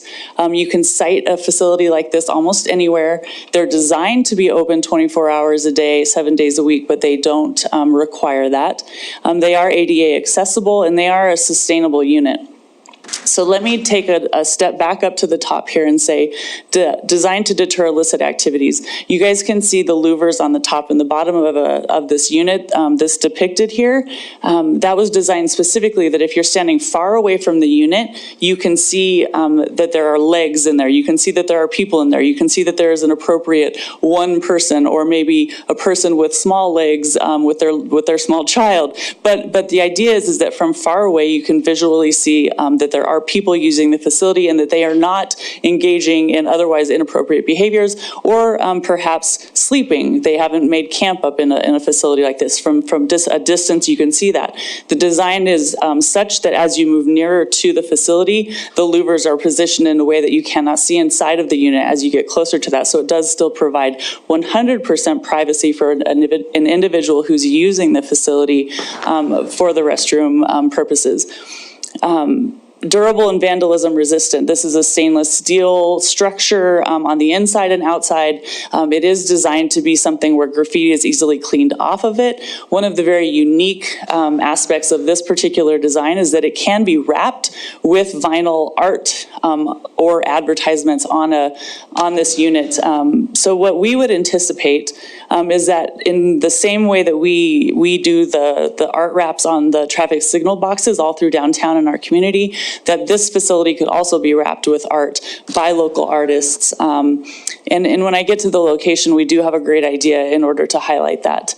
Like I said, this is designed to be sited almost anywhere, and I'll show you the location in the next slide, and designed to be open 24/7. What we've really, the thought that's gone into this process is that we believe that this is a facility that can be open 24 hours a day. When we look at the location, that will make a little bit more sense why it could be open 24 hours a day, but it also doesn't need to be. This could be locked, and it could be opened up in the morning and locked in the evening if we do determine that it does not need to be open 24 hours a day because of misuse or because it can't be monitored quite as closely. The idea behind this is that the keyed entry into this facility would be also accessible by a police officer's handcuff key. And so this serves two purposes. They can open it when needed. If it was locked, they're able to open it. And then if somebody were to to have a medical emergency or have maybe made an inappropriate camp inside of this facility, a police officer can come by and open that up. This is a facility that we have planned for as far as the business improvement work plan, that this is going to be monitored, cleaned, maintained by the Business Improvement District. So this is a facility owned by the BID. It is sited on a city-owned property, but the plan is that we will create an MOU with city staff as we go through the final procurement and contractor process in order to really line out specifically what the requirements and responsibilities of the BID are, what the requirements and responsibilities of the city might be as the site, but we anticipate that every necessary function of making this a usable facility would fall to the Business Improvement District. And we have plans to include that in our work plan that we will bring back to you along with our bid budget, and you guys will be able to see that at that time. So the location was very intentionally cited in this location. We decided that with the help of our city engineers, we looked at several different locations. I believe there were 6 locations on the list that we looked at. And the most important components of that location are there on the left-hand side. A proximity to utilities. Can we have eyes on this facility in this location? Does the BID street team have access with their machines and equipment that will be required to clean this and maintain it? And is it relatively close to Sky Point and or the downtown core? Because this is really where we see the need for a facility like this. So the location that was identified by city engineering as the best location is right adjacent to the building that we're in parking garage number 3. Our arrows are trying to point to you this little corner that is kind of depicted. The concrete has this red stained rectangle right now currently. That's not depicting that we're using that entire sidewalk. Basically take the first half of that rectangle that's closest to the building, and the unit itself is about the size of a parking space. So it's very small, it's very compact, it can go right up against that wall. It is the closest to the utilities that are available to this site. It also allows a really important eyes-on location.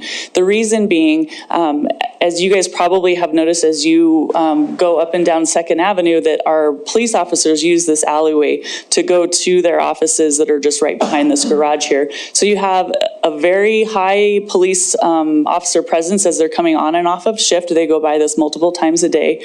It's also right off of 2nd Avenue, which is a highly trafficked street. And then it is adjacent to Sky Point. And so we do anticipate that this is a unit that could be used during events, during different functions, if that's a farmer's market or strawberry festival, live after 5. We know for a fact that this is a unit that is going to be used. I know that you have heard in many times from property owners who have complained about transients who are using alleyways, they're using doorways, they're using parking garage stairwells as restroom facilities. And we truly believe that this is important for our downtown to have a public restroom. If you Google public restroom right now on your phone, public restroom near me, there are none. And in fact, when people do ask where public restrooms are, they're typically directed to this building because it is one of the only spaces that does allow an individual to come in the case of an emergent restroom situation, and use a restroom facility. I challenged our partnership board to really think about this. We, in our day-to-day lives, really don't have to think about where we're using restroom facilities, where we are able to access a toilet and running water.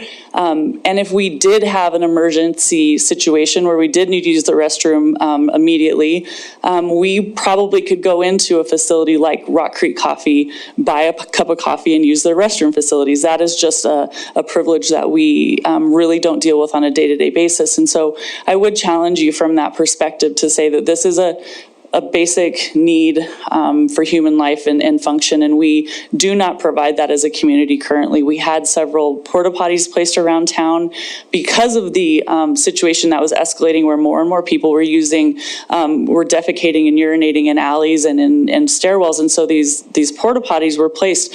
But our local contractors who would supply those just simply couldn't keep up with the cleaning that is required really more than once a week, and they weren't even cleaning more than once or twice a month.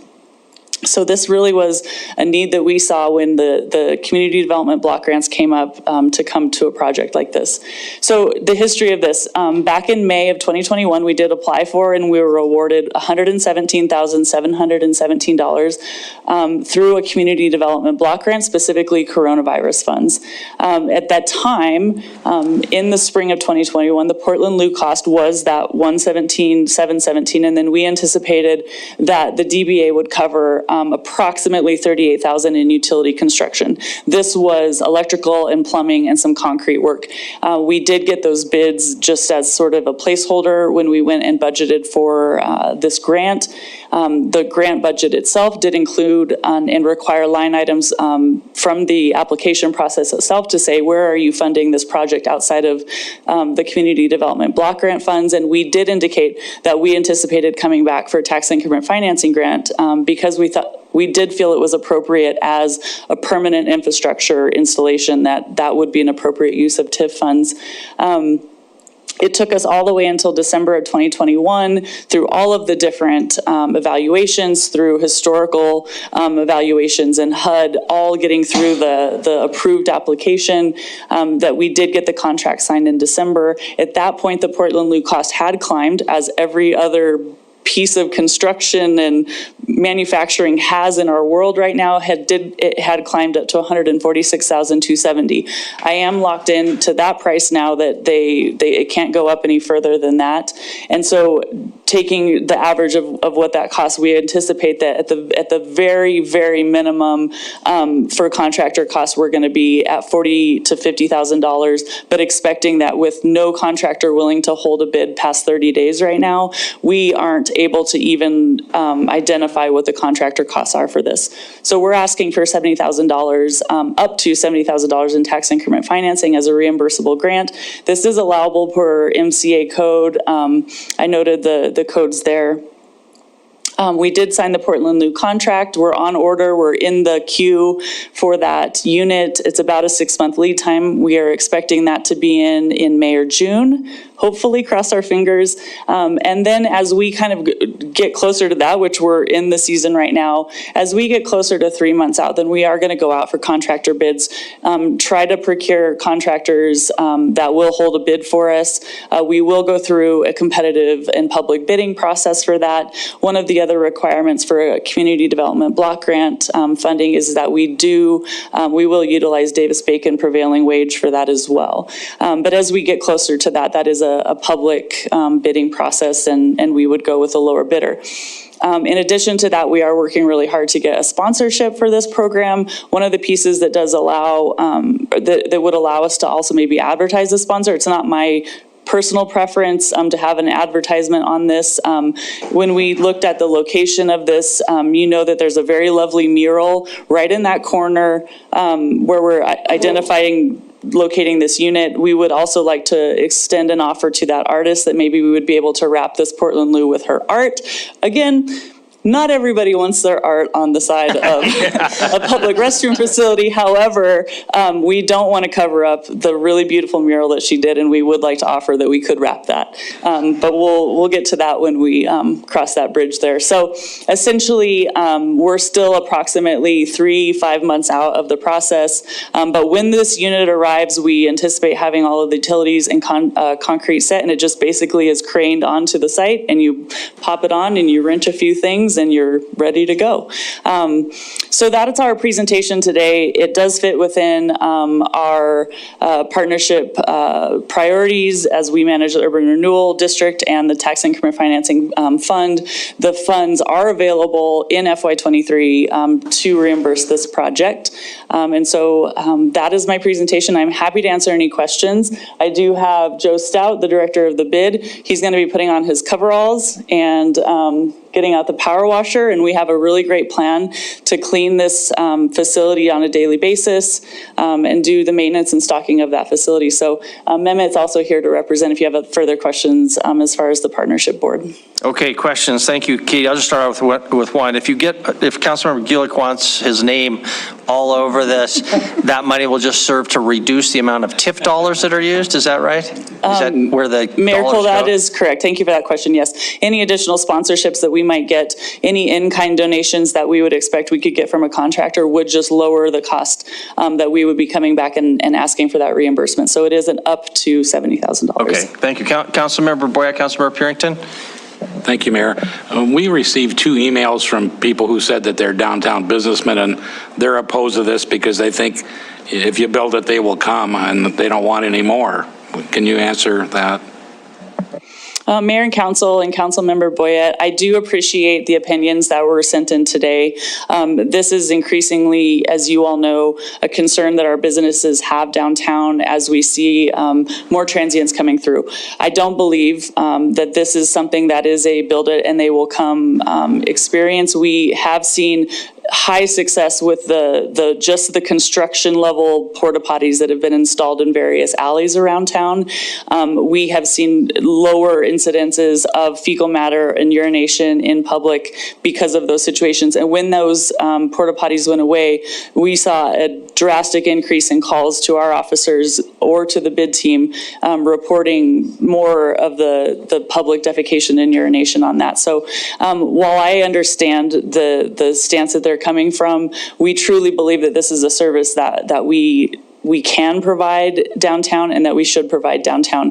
We have intentionally selected a unit that truly is not designed to allow the vandalism, not to allow drug use inside of it. One of the functions of it is a blue light.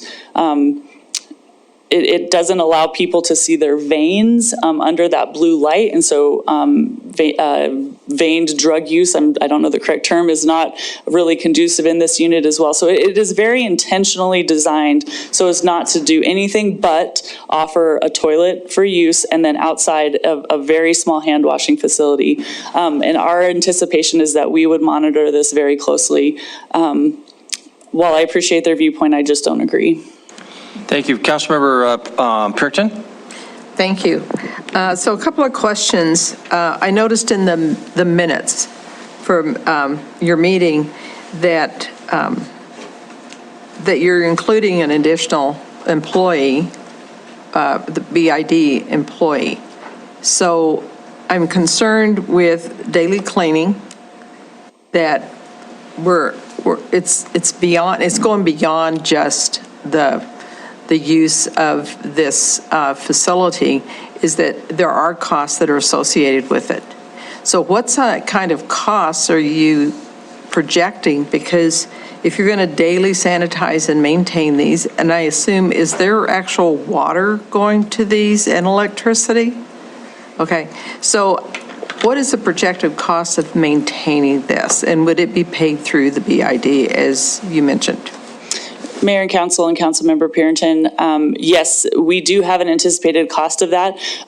As I mentioned before, the Portland Loo is a unit that we intentionally selected for this project.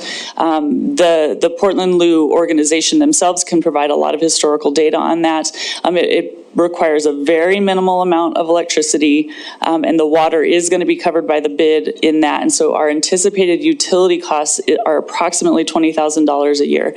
This is room for us to have within our bid, work plan, and budget to maintain those utility costs. I don't believe it will be that high. That is bigger cities, I think much higher use on that. And that would also include the supplies required for that. So I do take that back, not just the utilities, but the full cost of maintaining and the utilities for this unit. As far as having one new full-time bid employee, I don't anticipate that this is a full-time job. I certainly hope that it is not. The cleaning process for a facility of this kind is that we will have a dedicated trailer with a power washer on it, similar to what we haul around during the summertime and power wash sidewalks with the intention of being able to go up to this unit with a cleaning solution in the tank of this power washer, power wash it out, it drains directly into the sewer line. And so it's not going in and you're not scrubbing it, you're not,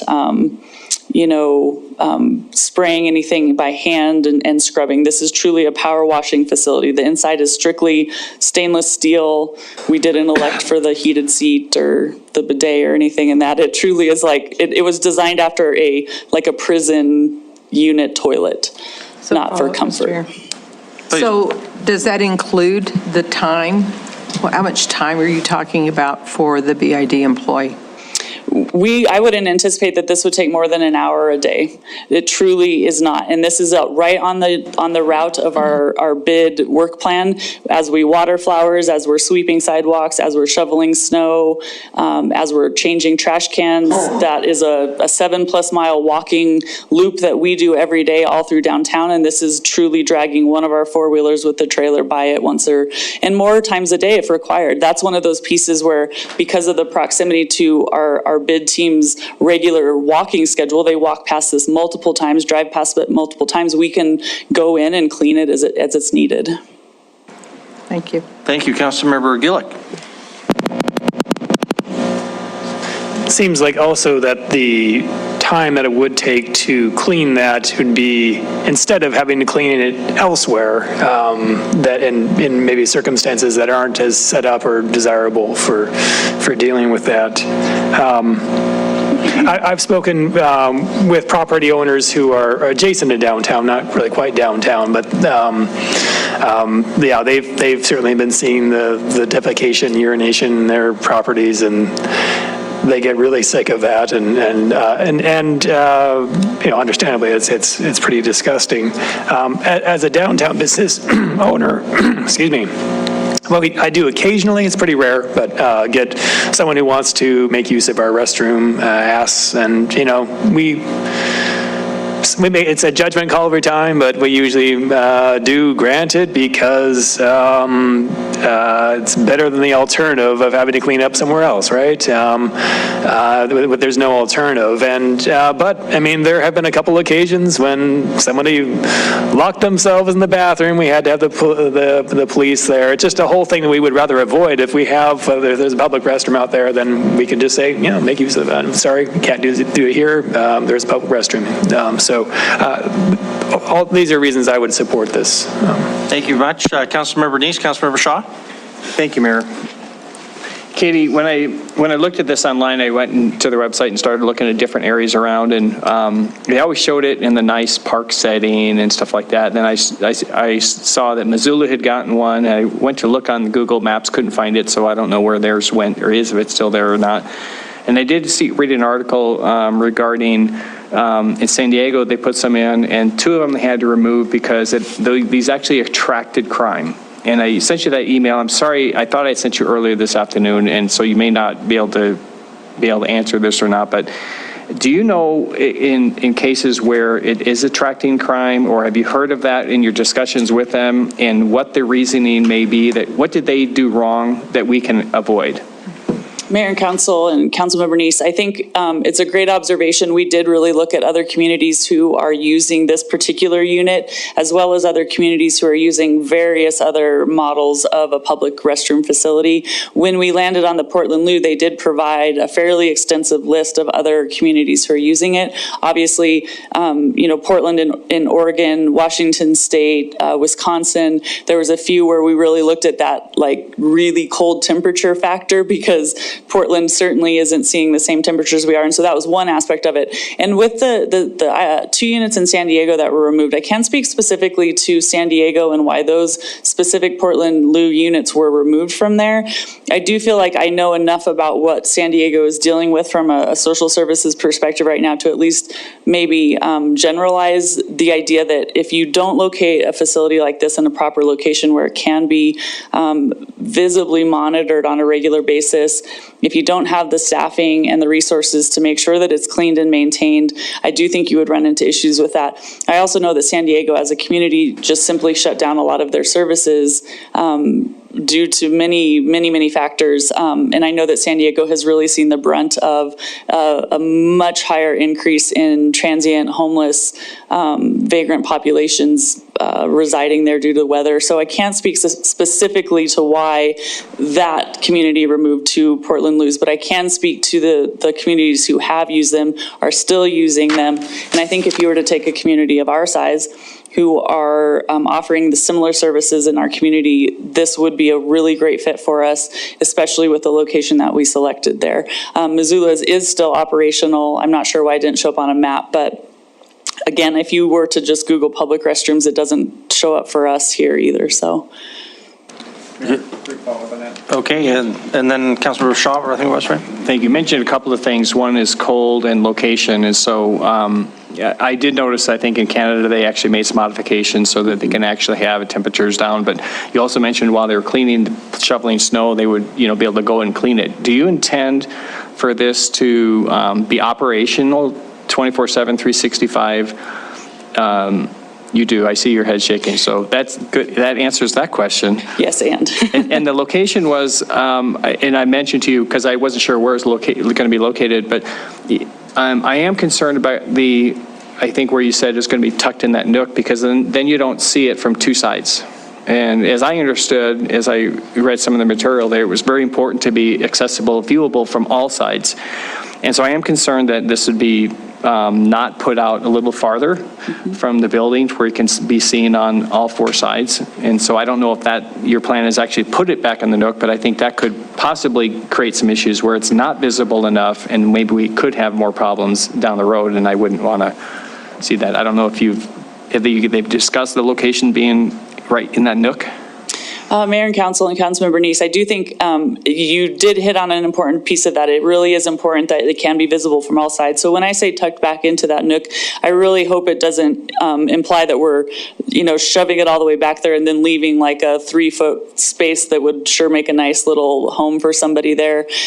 We haven't landed on the specific utility locations as far as gone out and done the actual engineering and construction components of locating utilities. So we certainly, I believe that when we get the final drawings and dimensions from Portland Loo, when they're ready to ship to us, what we'll do is that we go out and basically lay out a template. And I think at that point we can sort of move that around to make sure we're visually able to see the whole thing. And as far as the winter, it has the capacity to be winterized in the winter if we do determine that -26 is just too much for us to maintain it at those temperatures. But we did, the one add alt that we did add into it was a component that does serve to circulate a warmed water feature to keep the tank of the toilet from freezing. Okay, Councilmember Shaw? Thank you. I move to approve the tax increment financing assistance from the city to the Business Improvement District for a public restroom project at Park 3 up to $70,000 as recommended by the DBP board.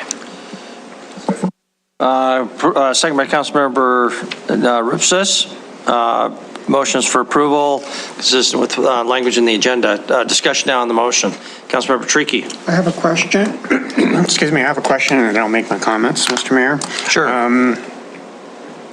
So I love the location. The one thing that I was wondering is that as you go through the process of siting it, is one of your criteria to be in line of sight with the parking garage attendant? Mayor and Council and Councilmember Tricky, I think that is actually a great point. I don't think that that was in the consideration of the matrix that we used when we were evaluating sites. But like I said before, when we go out and actually site for locations and actually locate for those utilities, I don't see why we couldn't maybe maneuver that and play with that. I think the biggest concern is that we can't impede the alley and we can't impede the sidewalk. So those would be the concerns, but that's a fairly wide space there. So I think that's an excellent suggestion. Great. So my comments are, so in 1998, when I got my very first Palm Pilot, the #1 application in New York City that was being downloaded on those Palm Pilots was a database where you would type in the address where you were at and where you could find a public restaurant in Lower Manhattan. And I can't tell you how often that absolutely saved me as just... as just a regular person who goes walking around in the streets, shopping, whatever, having a publicly available bathroom is a huge amenity for communities. So, whatever the problems may be, I think that this is definitely going to be helping the downtown area to be a friendlier, more welcoming place. The other thing in relationship to that is that as I was thinking about it, when I come driving into town, usually one of the first things I'm looking for is a bathroom. So it may not be a bad idea to use the public parking locations as sites for additional ones of these. I don't think we need 10 or anything like that, but I could see 3 downtown that would make a lot of sense to me. Thank you. Okay, thank you very much. Palm Pilot, man, you must be old. I am. As old as me, since I had several of those as well. That was cutting edge. Katie, I suppose there's no reason people can't just lock themselves in here and they're just going to stay. It's a roof over their head. It's going to be, I don't know if it's heated, but I guess it's heated enough. That's just one of those little problems I guess you deal with. Is that the case? Mayor, Colton, Council, it's not a heated facility at all. And one of the functions of the louvers that you saw on the bottom of the facility itself, it does really the wind's going to be whistling through. That's one of the specific designs, is that it's really not designed to be hospitable in the situation to set up camp. And like I said before, the keying feature of this Portland Lou is such that a police officer would be able to use their handcuff keys to unlock the facility if need be. So somebody wouldn't be able to barricade themselves in and we wouldn't have to break down the door. Okay, thank you. Hopefully going to be tucked truly into that corners. I don't think it's necessary to be visible all around it. It's just that they're not be able to get around the corner. Maybe a community, or Councilmember Nice's point too, a closed circuit TV that fed into City Hall, into the parking lot attendant, into Chris's office, something like that would take care of the problems. Some additional lighting outside of that is also part of this project too, to make sure that it's well lit. That also really doesn't create a space that can be hunkered into. Okay, all right, thank you. Further, Councilmember Boyette. Thank you, Mayor. Will you be able to come back in 6 months to a year after it's installed and give us a 1, 2, 3 of what's happening?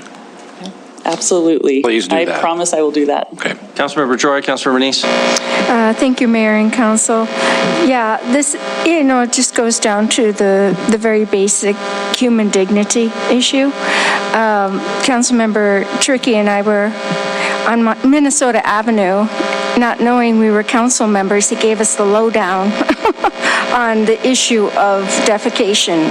So this is a needed facility, and having been at a lot of downtown events, the public restrooms, it just is necessary. And none of us here, even though we may consider ourselves someone who would never need that kind of facility, injuries and disabilities sometimes change our bodies in ways that this may be a facility that people who would never imagine using it may use. So thank you very much. I will support the motion. Thank you, Councilmember Nice. Thank you, Mayor.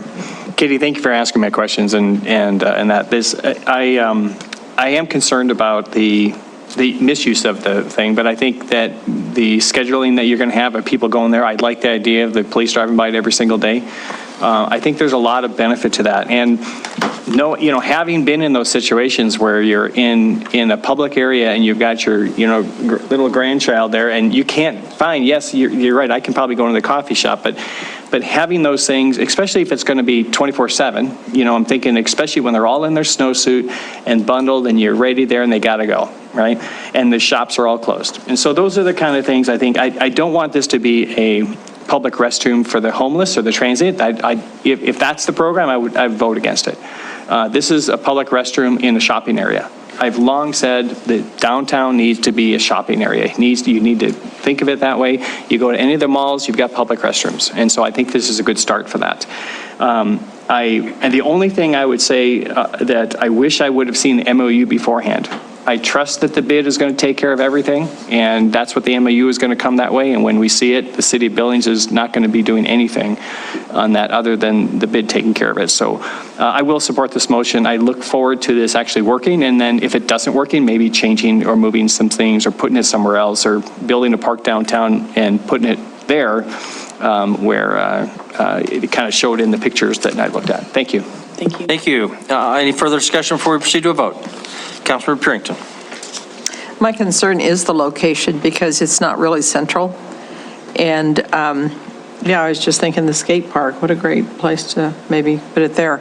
But there's a lot of areas within the downtown that I think have had problems with transient use. And even with this being as close to the police department, we may think it's good, but they may not think it's good. And also, how do you provide signage for people to know, whether it's people at the, Sky Point or wherever, farmer's market, how do you provide signage? I would not want art on it for the pure and simple fact that you mentioned that it's anti-graffiti and that it's easy to clean. If you put art on it, no, then you've taken away that element of it. So at this point, I won't support this motion. I think there's too many unanswered maintenance problems with it. And so I just can't support it at this point. Thank you very much. Any further discussion before we proceed with the vote? Seeing none, we'll move to vote. The motion is for approval. Item number 7. If voting in favor, please say aye. Aye. If voting in opposition, say no or nay or something like that, or all that. Yeah.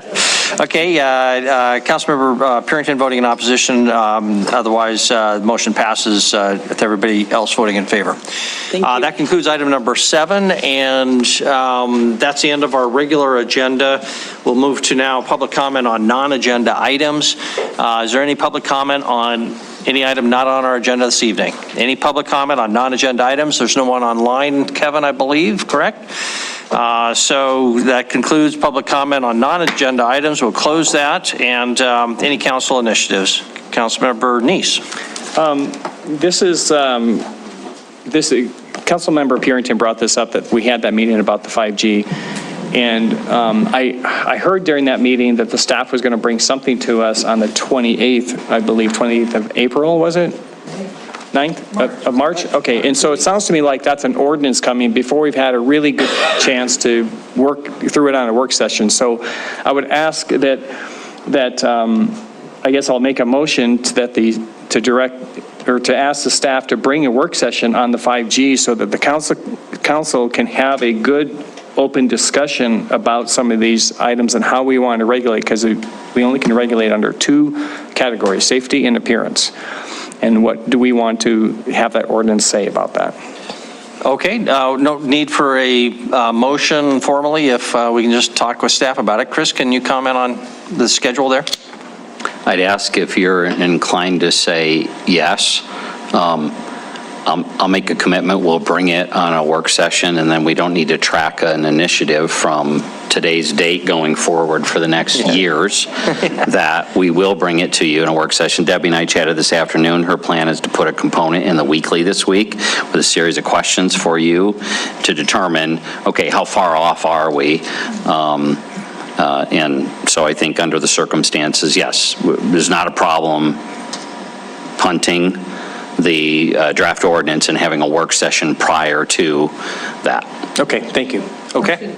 Councilman Purington? So there's really no rush at this point either to have this ordinance in place, because I don't think anything's really moving real fast right now. So based on the conversation I had with Debbie this afternoon, what I would say is that is true to the extent that I don't think we're talking about, oh, we really have to have this in place, the first reading within weeks. Right.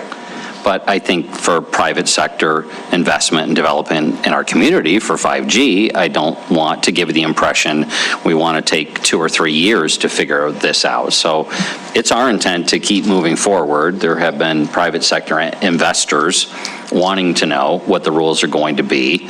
and I hear you in our past discussion, and I'm speculating from today's discussion, I wasn't in it, or Gina, but several other folks were, both staff and otherwise, that it really is important to us that we get this right, that our regulations protect to the best of our ability the spaces, the built environment, while being in compliance with the federal law, that we're not creating such a barrier that we won't have 5G in Billings, Montana. So.